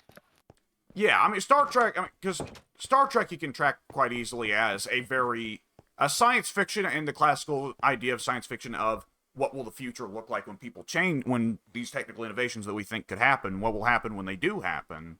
Right. But a very, very optimistic idea of what the future could look like, comparative to, let's say, War of the Worlds or The Time Machine, which are... Yeah. I've never sat down and read The Time Machine, so I can't say. But War of the Worlds, which is a very unpleasant image of, well, when we find aliens, they're going to be hostile and we won't be able to do shit. Yeah. Yeah, War of the Worlds on some level is a British guy, or he was British, right? H.G. Wells was British, I think. I believe so. Let me check that out right now because I'm still on Wikipedia. Up to from 37 to 49, by the way, is when Lord of the Rings was written. So you were entirely correct about that. On some of War of the Worlds is H.G. Wells, a British guy, looking at what England did to most of the world and going, what if someone came from outer space and did to Did that us? to us? Yeah. Yeah. Yep. An English writer, prolific in many genres. Oh, yeah. I didn't know that he died in 46. That seems, for some reason, that seems a little bit earlier than I thought. Although when I think about it, it's actually later now than I think. War of the Worlds was pre-World War I. Yes, it was. I believe you're right. Let me look now. Okay, War of the Worlds, 1898. Oh my God, that's earlier. I was going to say like 1910. I was gonna say maybe 1920. Yeah. Shit. I had no idea it was that old. Yeah. Wow. That's even more impressive that it's that old. It's a really good story. So to know that it goes back even, not the good stories couldn't have existed before the 20th century. I just mean that it seems like a contemporary good story. It doesn't seem antiquated. It almost seems like futuristic for a story that old, that it would talk about aliens coming down in space machines. That was written in the 1800s. Granted, very end of the 1800s, but still. Yeah, he was kind of the first to do it. Yeah. Very impressive. I'm seeing now that... Oh, I'm sorry. No, go ahead. I was going to say, I could swear that I read that Frank Herbert was just kind of, again, like not necessarily looking to get high or anything, but that I thought that he was looking for mushrooms. But here it says that... Oh, okay, no, maybe I misread. Okay, never mind. It says that Frank Herbert traveled to Florence, Oregon, at the north end of the Oregon Dunes. Here, the United States of Agriculture, the USDA, was attempting to use poverty grasses to stabilize the sand dunes. And it said that he drew inspiration from that. It doesn't specify, though, in the Wikipedia article what he was actually doing there to begin with, and I could have sworn that it was there to get mushrooms. So now I'm curious about this. I have to find out. How would I even go about looking this up? Frank Herbert shrooms. Don't even write the MU, just shrooms. Let's see what comes up. Frank, it'll be like, was he on shrooms when he wrote Dune? 'Cause fuck. Yeah. Yes. Apparently, right. Michael Kirkbride gets real pissed when people say he wrote Morrowind on drugs. By the way. I would never have thought that, actually. It seems too coherent for me to think that it was a drug-related type of influence. Yeah, but a lot of people are like, well, he must have been on drugs to write stuff like Chim or the 36 Sermons of Vivek. I guess that's true. Which, the 36 Sermons of Vivek, like, yeah, that's a little bit of an odd one. Right. Chim, like, I like Chim as a concept, but is it really that crazy to say if one guy thinks hard enough and realizes the nature of existence, he'll become a god? I mean, if somebody can like legitimately reach a state of nirvana, that I guess is so rare a feat that one would almost wonder if that person would have to be able to, just when you have universal knowledge and understanding, like how could you not be a god? Yeah. You might not be able to like create things with magic, but like you would have to. I mean, you're already at that point so ascendant beyond anything that already exists. Like the sky's the limit at that point. Yeah. I looked up Frank Herbert shrooms, and that was a good call. Actually, the first link is Dune's Magic Mushroom Origin Story. And yeah, it's talking about the spice melange, which is the spice in Dune. Okay, if you've jumped far enough into the rabbit hole, you will find out that Frank Herbert was inspired by his own experience with magic mushrooms, as he was an avid mushroom cultivator. It turns out... Okay, we're getting a little bit more detailed. Okay. Somebody who apparently worked closely with Frank Herbert says that he went on to tell me that much of the premise of Dune, the magic spice that allowed the bending of space, the giant sandworms, the eyes of the Fremen, the blue eyes of the Fremen, the so on and so on and so on and so on, came from his perception of the fungal life cycle, and his imagination was stimulated through his experiences with the use of magic mushrooms. So apparently, it was a combination of him mushroom hunting and being into mushrooms as a psychedelic and seeing the dunes on his trip to Oregon. That all these things did in fact come together to form the story of Dune. That's that's a Yeah. lesson for the kids. Well, You never know when an idea is going to be sparked, though. Like it's not like he wrote about.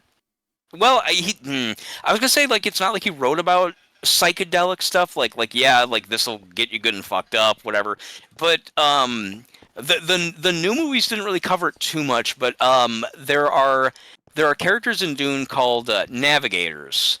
They fold space, which is basically using they go out and spice. yes, exactly, yeah, they can use spice to essentially kind of like wormhole in different places of the universe in like a short amount of time, and in order to do that, they have to be very strong, and in order to get strong, they have to ingest a lot of the spice. They have to use it as a means of getting their power, and by the time they get to what is called the third stage navigator, they're like completely misshapen. They're just like so physically fucked up from all the spice that they don't even look human anymore.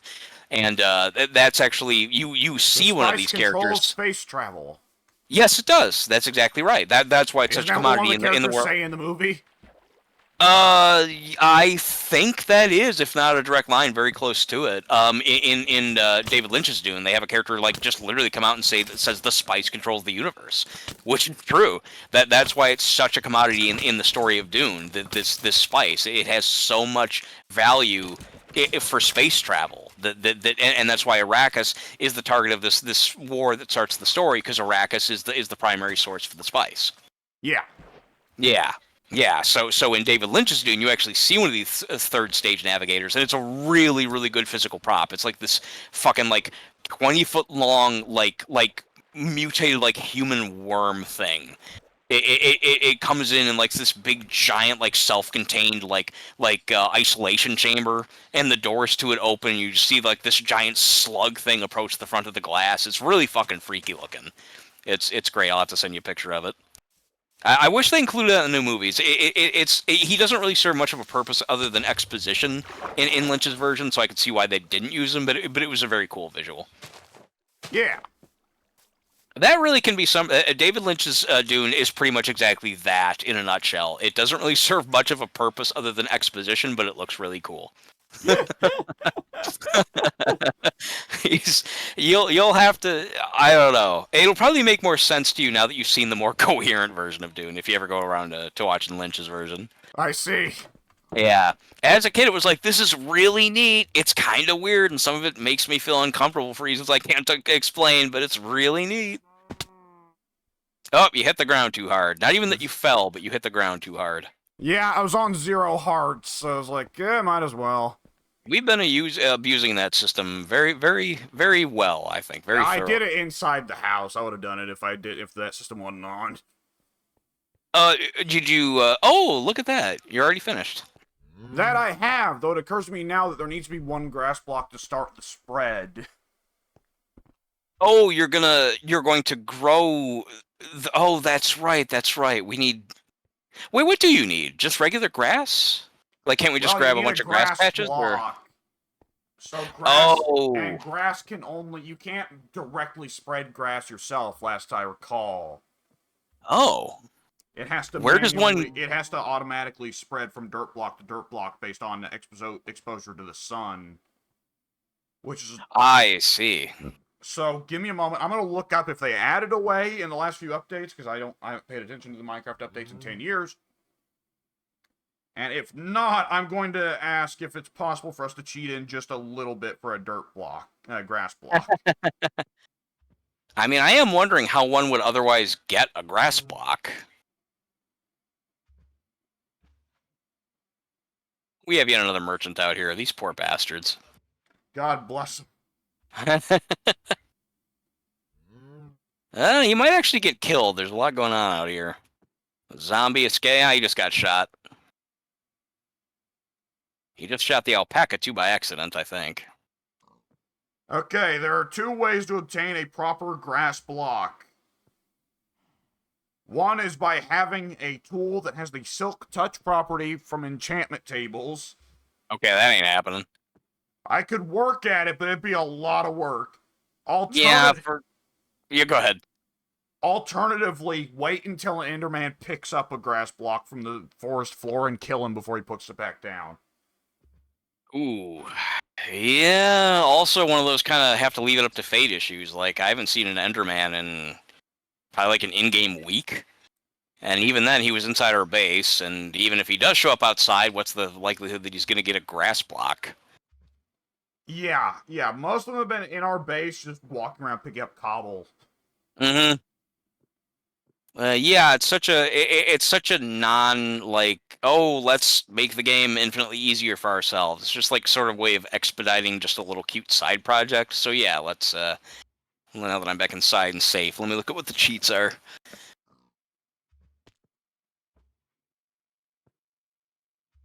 Okay,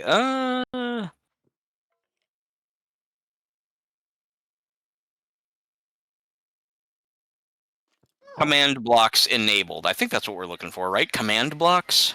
Nope. No, okay, I don't know what a command block is then. A command block is a block you put in the game world that can be set to trigger when redstone touches it. It will perform a cheat. Oh, wow, that's very, very specific. I'd never heard of that before. So you could set a switch in the actual game world, like on this wall, and then rig some redstone behind it, so that you can hit it on or off to like turn off God mode or turn on God mode. Interesting. What? Okay, wow. What a unique immersive cheat to give to players. That's weird in a cool way. You can also set it to you can set it to do any of the commands. So like one can be teleport, and it'll be like, okay, teleport whatever player hit the switch or whatever to this coordinate. So you can set up like a teleporter to just anywhere on the map. Okay, so it kind of like gives like an in-universe way to cheat. Basically, it's basically a cheat interaction. Yeah. It can do various things. Yeah, okay. You can also set up goofy stuff like put it under a pressure plate, right? So that a person walks on it and it just walks on it. Zip to the other side of the map. That could be great. I don't see anything specific about like what we're talking about. So I guess it just says activate cheats, and that is on for us to be able to keep our inventory. So I guess you would just need to look up, or I guess I can look it up since I'm online. Look up a command to give yourself a grass block. Sure. Let me see. Or I guess if the cheats are on, wait, can you maybe hang on a second? Let me.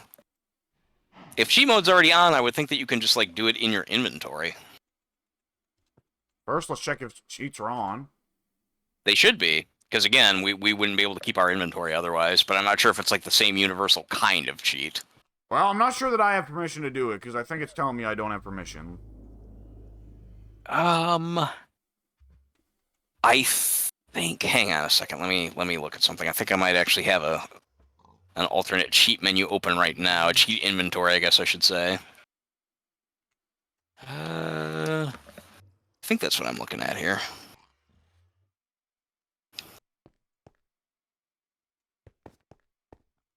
These controls are so, it's clearly made for console, or I'm sorry, clearly made for PC. Yeah, it's the same way on console. People just kind of put up with it, I guess. Oh, yeah, that's awful. All right, let me just get the mouse for this to make it so much faster. I am set to not be able to use operator commands, apparently. Okay, I went into the pause menu, and along the right, there's the player list, right? Yeah. And then right next to your name, there's a crown, and right next to mine, there's a star. Okay, I guess that does seem to be a designator. So I clicked on the star, and I can see what I'm allowed to do and what I'm not allowed to do. Oh, interesting. Okay, I never tried doing that. So I guess let me look at what the crown says. Okay, build, mine, use doors and switches, open containers, attack players. That'd be kind of mean. I can fight you, but you can't fight back. Oh, man. Attack mobs, operator commands use teleport. And those are all set to default yes. So I guess it's just a matter of let's see. I guess it's a matter of trying to figure out what the command is. I could swear that in my I guess I'm just looking at it wrong. It looked like in my menu I could bring up like an alternate. Hang on. Wait, let me look again. I should note that if I get 1 diamond and a book, I can make an enchantment table. Well, you had diamonds earlier, and what did you do with them? I made a pickaxe. Oh, I thought you went and wasted them all on that sauna thing that got all fucked up. No, I did not. I needed the diamond pickaxe for that to get to hell, but other than that, I have enough obsidian, so all I need is an extra diamond. I've already got 1 spare, and the other thing I'm going to need is a book. But I've already planted some sugar cane outside, so whenever that grows, that'll be ready. I'm gonna go find the other diamond. Okay. I'm still looking through this. The game gives me, when I bring up my crafting menu, the game gives me like an alternate, like extra menu pane over on the side. Yeah, for the recipes, that when you click on them, it'll then autofill the recipe in the crafting grid. Maybe that's all this is then. Because I'm not familiar with this. It looks like something that should be, like, it looks like I'm able to give myself free stuff, but, excuse me, I think you're right that it's just showing me the, excuse me, what various crafting recipes I have. Yeah, I think that pre-roll had to be done for console for people that didn't want to manually plug shit into the crafting grid. Yeah, which I probably should be doing because it's faster. But I'm just so used to being able to do the grid. It's just what I know. It's part of what makes Minecraft. Yeah. Mentally, I have trouble trying to do the that style. I'll do it for some of the new recipes I don't know, like how to make refined basalt or whatever. But other than that. If it's a recipe I know, I do it by hand. I do it with the grid. Mm-hmm. Just feels more natural. Yeah.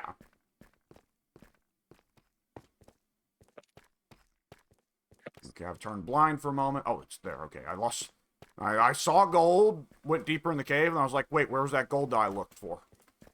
I'm blind. That's one of the disadvantages to the texture pack I'm using is I can't quite tell what all the various, like, I don't know if I've still seen iron yet. I know I haven't had any. Oh, you've seen plenty, trust me. Really?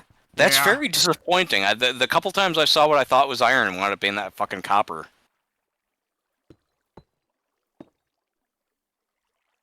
Yeah, it's I think we had this problem with your texture pack last time. We did.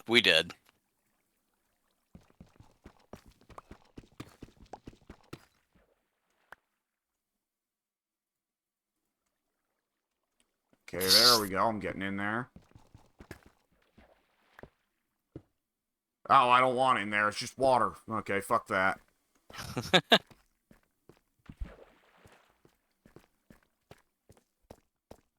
Excuse me. It is funny to think about with the Elder Scrolls games. That with Nerevar, it's like, okay, well, he went off to Akavir and we've never seen him since. Okay, well, I guess that is kind of like Paul Atreides, just disappearing for a long fucking time. But I find it funny that the one with Oblivion that they figured out, and it's the only one they actually set up in the game itself before they even moved on to the sequel, was, okay, well, Oblivion hero becomes Sheogorath. Yeah. I hadn't thought about that. Yeah, that takes care of them pretty easy. Nice little self-contained situation for that character. Did you say self-contained or self-insane? What? I said self-contained.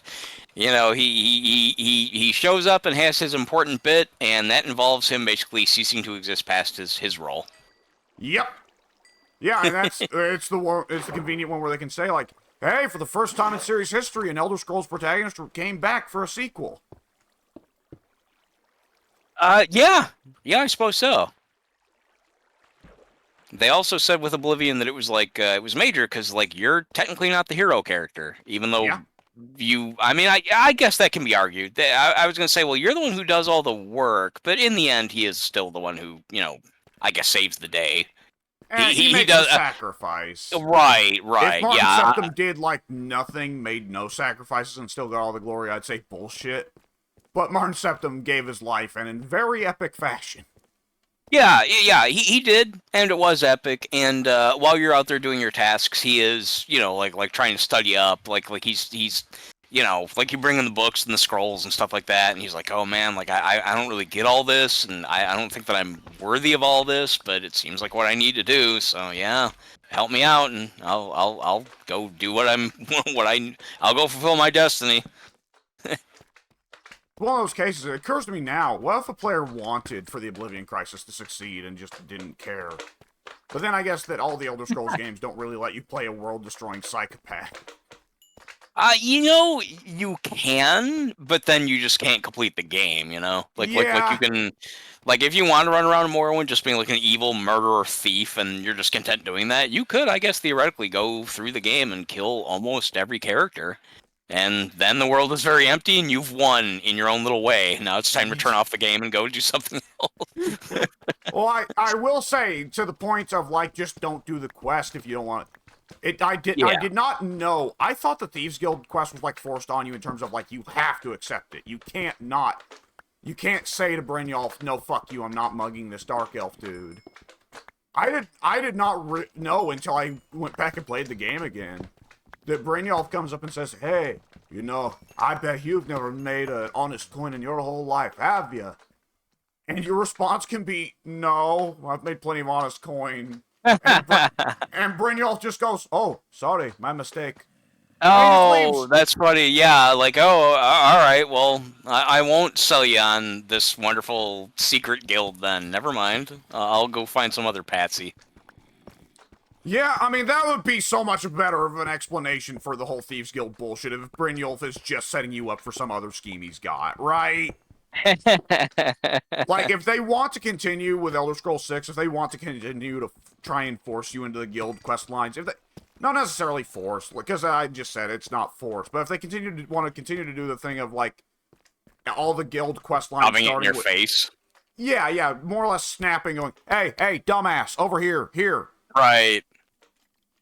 Like, if they want to keep that going, then what they should do with the Thieves Guild next time is have it be that you're actually not being recruited, you're being pulled in for some scheme. Yeah, that would actually be interesting. Yeah. Like if on one hand, I wouldn't like it because that to me would basically be like they're getting even further away from allowing it to be just a choice because now they're like making you go through it.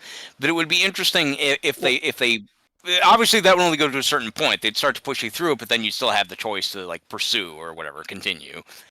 What is worth noting, in fairness, this is the one example I can think of where they do offer you a very definitive choice regarding a guild.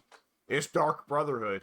Hey, you want to join them and do a ton of assassinations for them? Or do you want to wipe them all out and kill every single one of them, rip them out, fucking root and stem, and salt the land? I can't remember, was that Oblivion or Skyrim? Because I think you can do that in Oblivion. You might be able to do that in both then, because in Oblivion I remember going through and killing. I'm pretty sure. Oh God, how did that work? I remember in Oblivion, the guy who first like comes and contacts you, and he's like, "Oh, I know what you did. You killed somebody, but hey, there's a guild you can be part of." Blah blah blah blah blah. That guy you later find like tied upside down and gutted in a lighthouse. I can't remember why that is. Like I remember it was a big deal because that alone triggered a big controversy to where the ESRB said, okay, we knew that this part was in the game and they sent us pictures or whatever, but we didn't know that the final product would be this graphic, and so we need to now make the game M-rated instead of whatever it was, the teen rating. Like that literally bumped the. They might have said a couple other things as well. Set off some alarms at Bethesda that they got the T rating. Shouldn't they have sent back to ESRB saying, no, this is not a T game? I don't know. I don't know how that went about. Wait, is Morrowind rated T? I think so. I wouldn't assume it'd be rated M. Hang on. I gotta now you got me wondering. Because Morrowind should not be, like, Morrowind doesn't have blood or gore, but it should not be a T rating, because the shit you can read in the books in that game. Right, yeah, thematically and in text, it can be very adult, but I think, well, as long as it doesn't swear or have tits, or have super gore. Oh my God. Was I right? Morrowind is rated teen. Yeah, I thought it was. I'm pretty sure you can read the real Baron Zaya books in that game, and there'll be passages talking about how Baron Zaya once had sex with a Khajiit, and she didn't like fucking his prickly cat dick. Oh, good lord. And, like, that passage was introduced in Daggerfall, and Daggerfall's a very horny game, if you've ever seen the sprites from that game.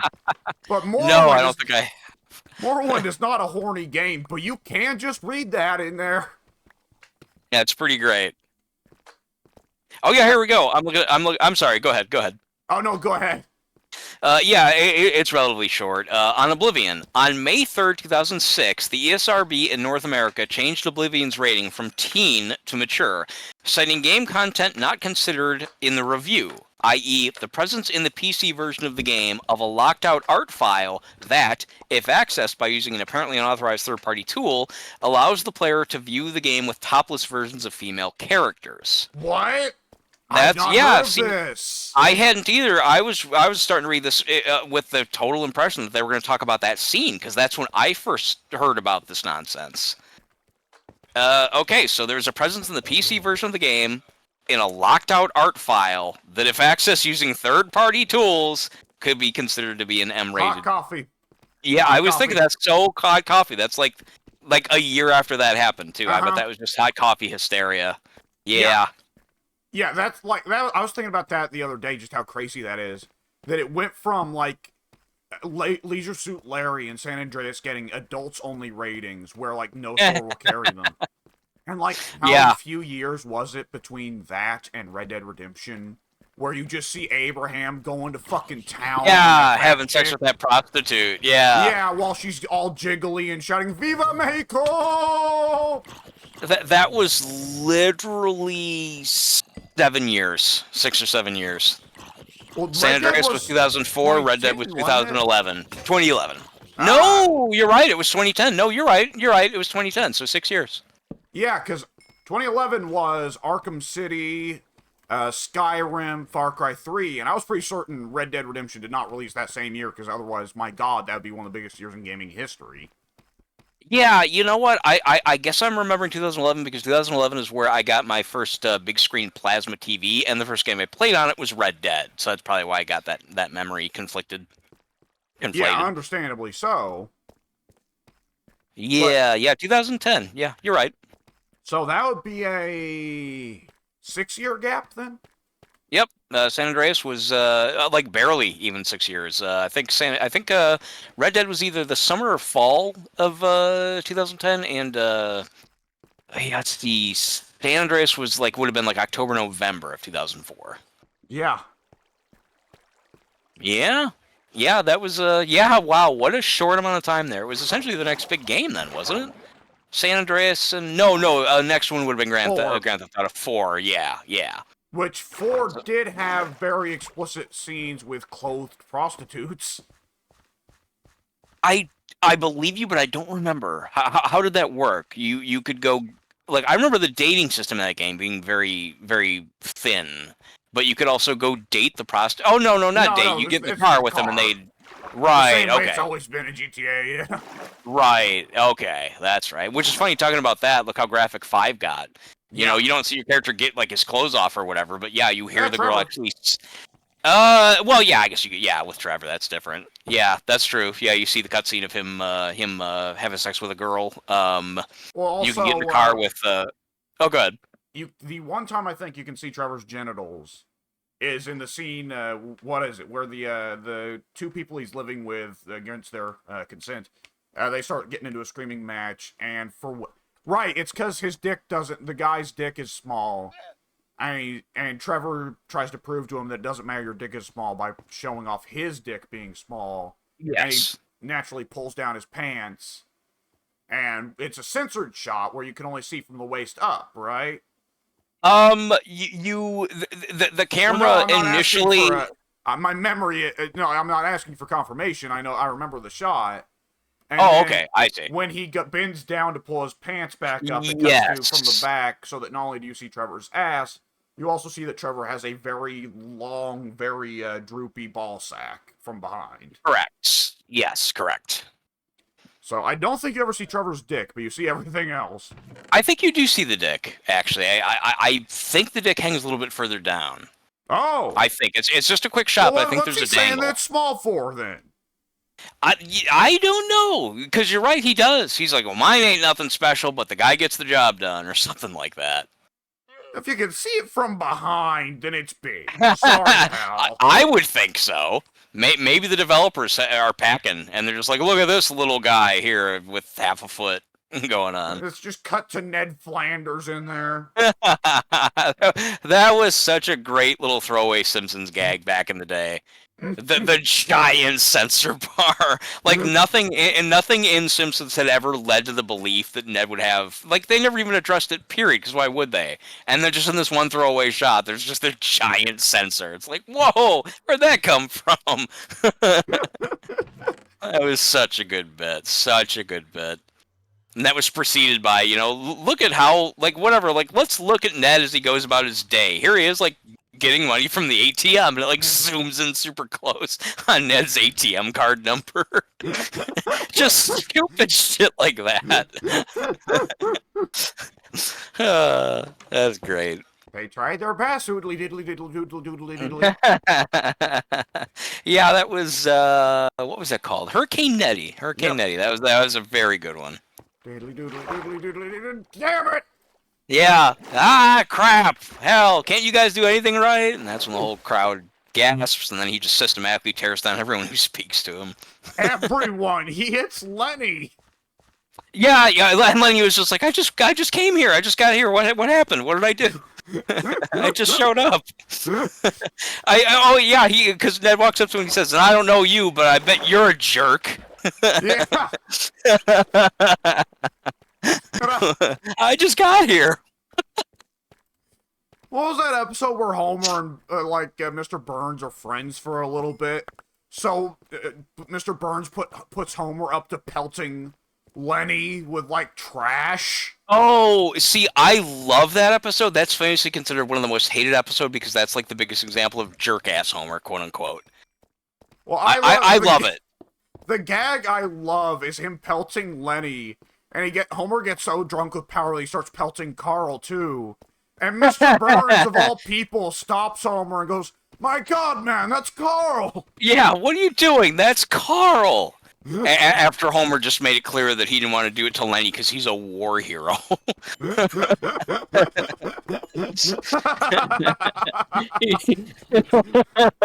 Homer's like, whatever, or Burns is like, I'll give you $10 or whatever to do this. I can't hit Lenny with a pudding cup. He's a war hero. And then I think Burns just like ups it by like $5 or whatever, and he does it. But I also love, it's established in prior episodes that Mr. Burns can't remember Homer's name, right? Yeah, that's actually the topic of a couple of episodes. That's like a specific talking point of the episode where he gets shot. Yeah, and Skinner has to, not Skinner, Seymour has to, Seymour? No, Seymour is Skinner. What's wrong with me?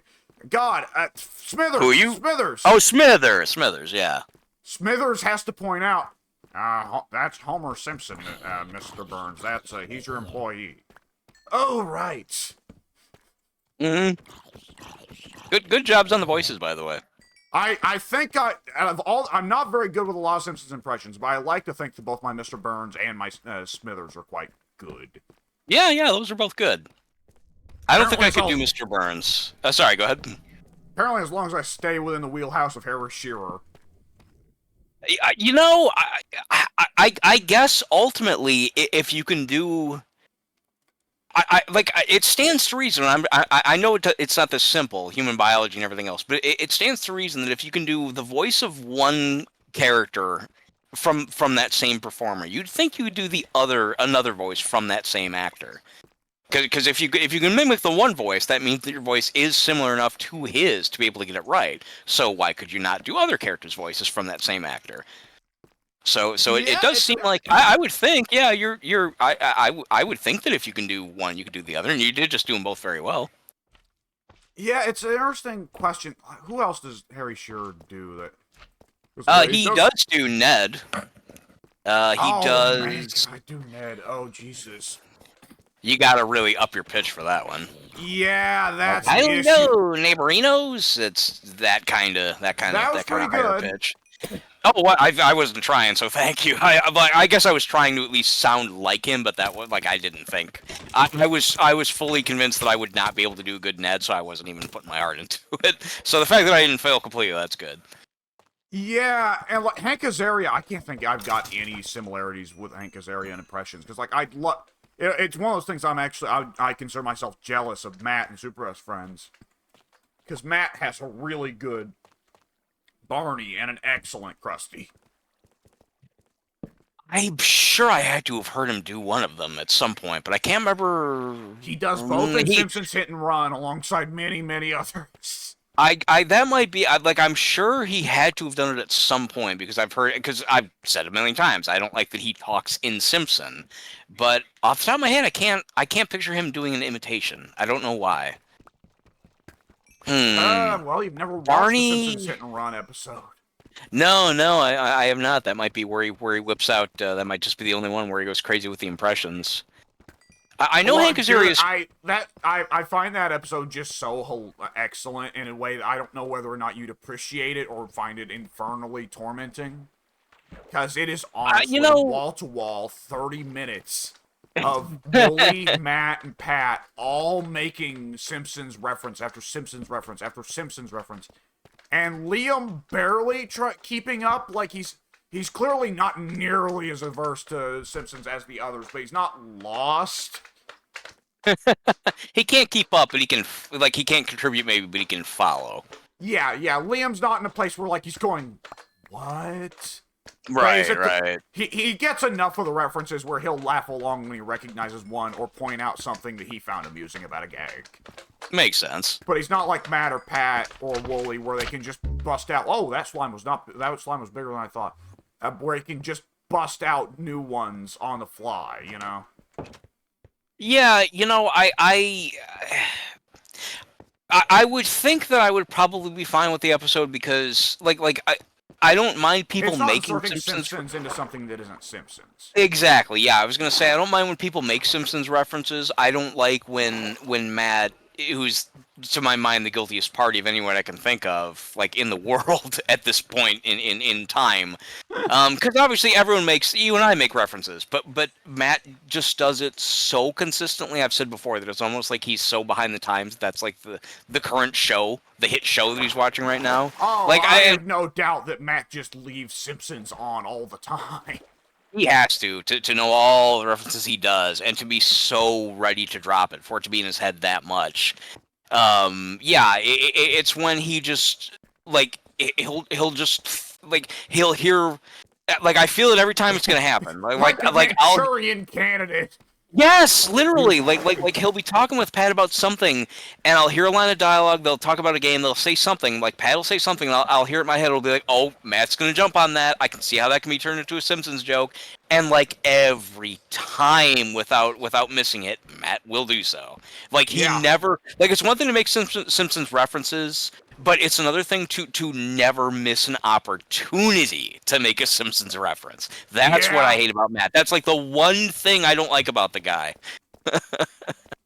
It's a strong one. It's one I have a degree of fondness for because there's a lot of good Simpsons references that I picked up from Matt. But Yeah. there are some episodes where I like it. There are other episodes where I just feel it's entirely unnecessary. And it's like, Matt, did you really have to do that? hmm Yeah, there's other ones as well that he does Wait, just I too think someone's much. knocking on my door. Okay. What? Oh, it's something.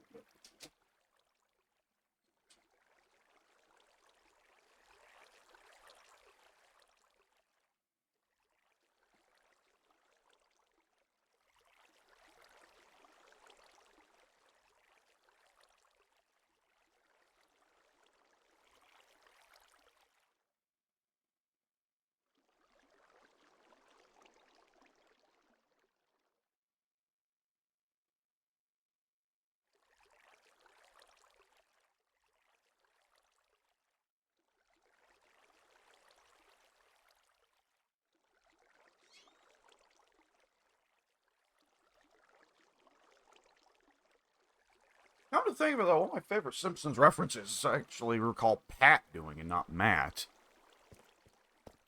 Was it from the hit and run? Because I feel like you just told me about that not long ago, but my memory sucks. So It may have been. It's the you know. Don't worry, Bart. I failed the 4th grade twice. yeah. And now I drive the bus. The school bus. You gotta get the rhythm down. I drive the school bus. Oh man, this place has windows. I can't afford this place. Windows. Who says that? What's that one That's from? still him. That's still him. It's when they're selling their house and he comes to check it.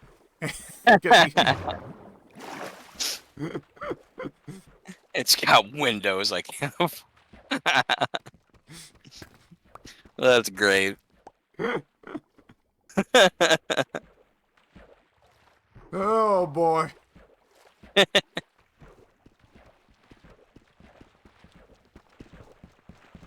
Let's see. I'm trying to. I should just. It's been so long since I got back into the game. I was trying to look up a command just to give us a grass block, but at this point, you probably got like 30 of them from whatever you've been doing. No. All right, let me look. I've been hunting for a diamond because I need a diamond. The enchantment table needs 2 diamonds. Oh, okay. I was slain by Enderman. Apparently, my pointer must have accidentally looked up at him, but that's some bullshit. You think you're gonna come kill me and then get away with it? Fuck you. I responded, and now I'm trying to. Now it's time for you to die, motherfucker. Oh, okay. Well, he's stronger than I thought. But unfortunately for him, I can keep coming back. Was that an ender portal? Did you build a portal? Yeah. Jesus. Like I said, Enderman. It reminds me of a Superman comic Ted told me about once. Superman rather famously dies at one point. He's killed by Doomsday. The death and return of Superman. What a gimmick that was. Yeah, and of course, when he comes back through some machinations of like the Fortress of Solitude or the Sun, I don't remember. Either which way, he runs into Doomsday again, and Doomsday is, you know, trying to beat up on him. And Superman says, "Well, here's the thing: you've killed me before, and I walked that off. So let's consider here." You can kill me again, in which case, I'll just come back and fight you again. And you can kill me there, too, and I'll just come back. So you can't win this, because I'm just going to keep coming back. Okay. Yeah. And I don't really like a lot of that comic, but I do at the very least find it relevant to what you're doing. Yeah, you know, the Enderman, you know, under normal circumstances would have been very inconvenient just then. But not only did I respawn, like, pretty much right in the exact spot that he killed me in, but I had all my stuff, so I didn't lose anything. I just literally kept on coming back and swatting at him. He was probably like, what? Why? And now he's dead. That wouldn't have happened if not for him fucking with me. Yeah, this all would have been fine. He didn't have to escalate. Yeah. Yep. I mean, I guess technically it's my fault, I guess, because again, my cursor must have moved, and I looked up at him, I guess, while I was like going to the internet. But either way, yep, it's been dealt with now, and he'll never think about doing that again. No, he won't think again. No, he won't. Yeah, the problem is I see a command here to give ourselves items, but the syntax, I don't know. It says, yeah, give a player a specific item with a specified quantity. And I tried that very... Oh, wait. Okay, wait a minute. I think I did get the syntax wrong. Hang on, let me try this again. Let's see. Well, I guess it would be... Would it be grass block? Would it be just grass? I think it'd be grass block. I don't know. Do you not have to input, like, a numeric ID for the block? You know, I would have thought so, but in the example the person gave, that doesn't seem to be the case. I don't know. That might be one of the things, since we're playing on the effectively the console version, the Bedrock version. That might be one thing they streamlined, because there would be a lot of people who'd want cheap blocks in and would go, I don't know how to put in fucking numbers. Right. Fucking numbers, how do they work? Everyone gets on the insane clown posse for asking how magnets work. And I think, like, either that's a meme because people think that's such a stupid thing to say, or they're in on the meme because they get it and they just want it to be funny regardless. Because I haven't heard the song, but my understanding is when they made the song that includes the line about how do magnets work, they were basically saying the world is such a wonderful place. There's so much that we can't like explain like as a whole. Like we can explain how magnets work, but like how in the universe do we have such things? Right, like look at all these weird, glorious things that we can interact with as human beings. This is such a crazy world. Like it's basically like it would be like somebody saying like, how does the sun work? It just does. It's a thing up there that does this wonderful thing, and we can come up with a scientific fusion. Right. Yeah, that's what I mean. It's like there's a scientific explanation for the technical direct answer of how it works, but it's like it's like I don't know how to describe it. Like it's like saying how does the human body work? Like well, there's just stuff that makes it work, and when you really get down into the details, we can fine tune or go over with a fine comb exactly what all the details are about the step by step of all the various parts. But just really, when you get down to it, life's just kind of a mystery. Like things are just wonderful. Like what a surreal place we live in, where these things are a thing. Basically, is what they were saying. Like they were marveling at the wonderment of these various things, magnets being one of them. Just like as an example, like magnets, like how crazy is it that we have these things that just snap to each other? Like how does that work? Like again, maybe I'm giving them more credit than they deserve. I don't know, but like I definitely interpret that as they were not necessarily like expressing confusion as to how such a thing can function, but rather like asking an open-ended rhetorical question, like basically saying like, how does one explain the wonder of such a thing? And I think that's what they were getting at, but instead everyone kind of was like, well, they're easily explained, idiot. I think beyond that, it's just the general assumption, usually right, that the ICP are dumb as rocks. It could be. That could be. They seemed. I don't know. I the only time I've ever really heard them talk at length was I've heard them make a couple of. It was right, yeah, the wrestling shoot, and they seemed very. I mean, they were obviously like very street, but they were intelligent enough. They seemed like reasonably like they didn't seem like complete dumbasses, but. Yeah, like I remember, I don't know if it's like dumbness or maybe just like a very cavalier attitude towards things. But I remember they were asked about talking about Grand Theft Auto 5. They said like, yeah, did it bother you that there was this character in the game that was like a juggalo, like for all intents and purposes, other than just the official name, he was a juggalo, and he was like basically like a retarded idiot, just like a useless buffoon, and like maybe a wiser person would say, well, we consider litigation, blah blah blah, but or we were at least concerned about it, but they were like, no, we loved it, that was great. Who cares if he's an idiot? Fuck it. It's it was clearly a juggalo. Get people talking about it. We don't care. And and it's like it's very kind of cuddly attitude. But then the other guy said, "I love this." He said, like yeah, there's a juggalo in the game. What is he gonna be, the final fucking boss? Come on. I thought that was great. Yeah, I thought that was very well observed. See, they're very self-aware. What is like? Could you imagine Grand Theft Auto 5? Its plot somehow proceeding to a final confrontation with a juggalo. Floyd becomes like a giant, like I don't know, like the Sandman thing, Spider-Man 3 or something. I was thinking like he turns into the one-winged angel. There you go. Yeah. You're fucking God, Kefka. This whole time dancing mad. Yeah,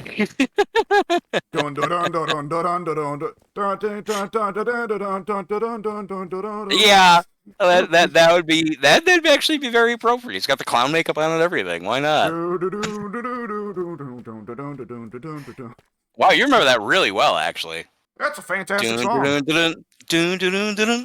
It is. Yeah, it's oh my god, that's like, I think it's like is it like 10 minutes long, that track? It goes for like the whole battle, and the battle's so long, it's like multiple tiers on the screen. If you take the original soundtrack and edit in such a way where they seamlessly link into each other and there's no loops, then it is 16 minutes. Wow, okay then, shit, yeah. Later because like I said, on, that when Mr. Oh shit, what's his name? The guy that made all those Final Fantasy soundtracks. oh God, I was about to throw out the name of the Akira creator. Where the hell did that come from? I was gonna say Katsuhiro Otamo, but that's clearly not right. Oh boy, unless he was a Oh. very great Renaissance man. No.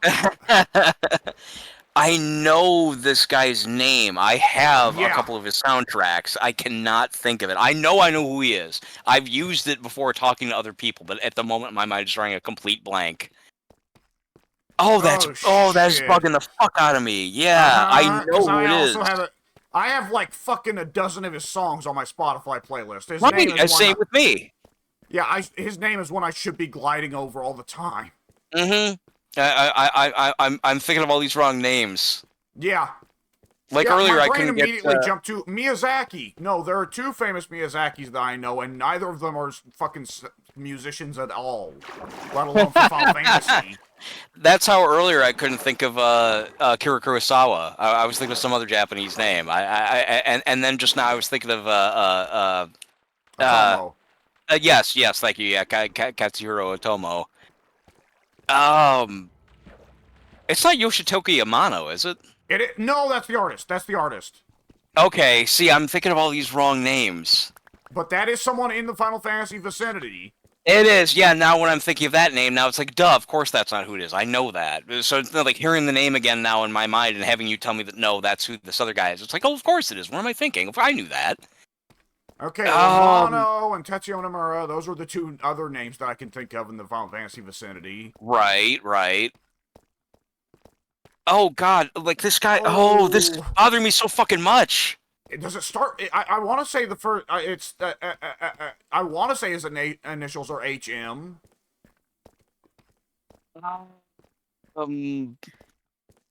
I can't think of anything that starts with an H and an M. Shit. I keep thinking like I can see the cover of one of my CDs. It's like music by like I literally have the brand new at the time Final Fantasy III mail order 3-disc soundtrack. I own this. I bought it in 1994, but I cannot think of the guy's fucking name. I feel like there's an O. Doesn't it start with a? No. Go ahead. Sorry. All I'm thinking of is the front cover of Final Fantasy VI. It is. Oh God, is it? Wait, no. Nobuo Uematsu. Yes. Yes. Some of it. There we go. That I don't know why that was eluding me for so long. Nobuo Uematsu. Well, okay. What I wanted to get around back to was when Nobuo Uematsu will do like a live orchestral version of Dancing Mad. He'll usually cut it down to like 8 or 10 minutes, but even then, that's still fucking long. It is, yeah. Longer than Stairway to Heaven. I don't know how long the original composition of One Winged Angel is. Probably actually Not less long. I was going to say it's probably shorter for some reason. 4 or 5 minutes, maybe. Oh, is it that short? Yeah, it's not long at all. Okay, let me go on. I have to look this up now. It doesn't have to be cut down when Nobuo Uematsu redoes it later on. Okay. Let me, I guess I could have just done this with Uematsu, but I'm going online now to see if I can see how long the track is. How long is One Winged Angel? Yeah, 4.5 minutes long. You called it. Wow, I remember that being. I guess it just feels so epic that it just feels like it's longer. And plus, the fight was long, but I guess, yeah, it looped several times. It has to. The damn summons that you used at that point in the game, the Knights of the Round, that was like a fucking 45-second summon. So, of course, the song has to loop a bunch of times just to accommodate all the shit that you're doing. There was something about the Knights of the Round in Final Fantasy XIV. I don't remember what. Oh, I think there was a boss fight with them, and it's supposed to be really well liked. Ah, okay. Talking about this Final Fantasy VII, I haven't talked about it in ages since the last time we played Sons of the Forest. Oh yeah, remake. Yeah. That's funny now that I think about it. I installed it with when we played Sons of the Forest last, when we were right in the last couple of days of playing that game, And only now that we're playing Sons of the Forest again, I'm suddenly now thinking about addressing it again. It was another situation where just space. I had to install it temporarily at the time, and I Yeah. always meant to reinstall it, and I still have a copy of it. It's like 70 gigs, and I just have not put it back on my computer again. If we do Conan again at some point, I'm definitely gonna have to once again clear some stuff away, because just. Ooh, with that Skyrim taking up 60, whatever it is, 68 gigs, and all these other games I've got sitting on my hard drive right now, I'll definitely have to make some sacrifices. Yeah, it's... Oof. Games are getting damn big. In Conan's case, I guess it's the content, though, more than anything. Because the graphics in that game are good, but they're nothing like breathtaking. Yeah, Conan doesn't have a lot of sound files either. Oh, true. That's right. That's right. I keep forgetting that that's what I the think a killer with lot of Vermintide. Vermintide. Yep, there's got to be at least... man, I wonder if I could actually go actively find that out. I'm going to go look right now and see if the sound files are on my computer. I would think they would have to be, since you download the game to your computer. Yeah, the question is, are they in the right format? That's, you know what, probably not. They're probably in like packs where I won't be able to individually see what they all are. I know that there is a tool to go through the audio formats, because there's a YouTuber I watch who makes fan animations with Vermintide, and he uses the tool to pull voice files directly from the game. But Oh yeah, you mentioned that before. That's really cool. Sorry. Yeah, I don't know if like it can only be read by the tool, if the guys just found a more convenient way to go through the audio files than just File Explorer. Right. Steam itself has a music folder, which is weird. It does, because it's not really a feature used by most devs, but some games do come with the soundtracks sold on Steam, and Steam has a little music player feature. Oh, cool. That's interesting. I never saw that before. Yeah, like I said, barely used, but I do own on Steam the soundtracks for Payday 2 and Dragon Age Origins. You get them through like owning the game, or are they a separate purchase and they download like the game would? They're packaged. I've never bought one intentionally, so I think they're just packaged in with like Game of the Year edition type stuff. Okay. You know, that's probably what it is, because now that I think about it, there have been several games I've seen where it's like, oh, if you want to also buy the soundtrack, get this bundle. I am going to die. Hold it just a moment. I actually didn't die. However, I actually need to die in game because someone's knocking on my door, and I imagine they're going to need me to do something. Ah.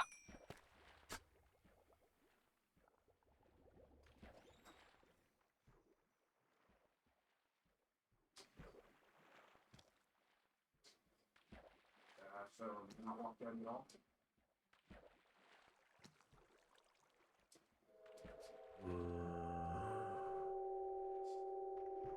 Okay.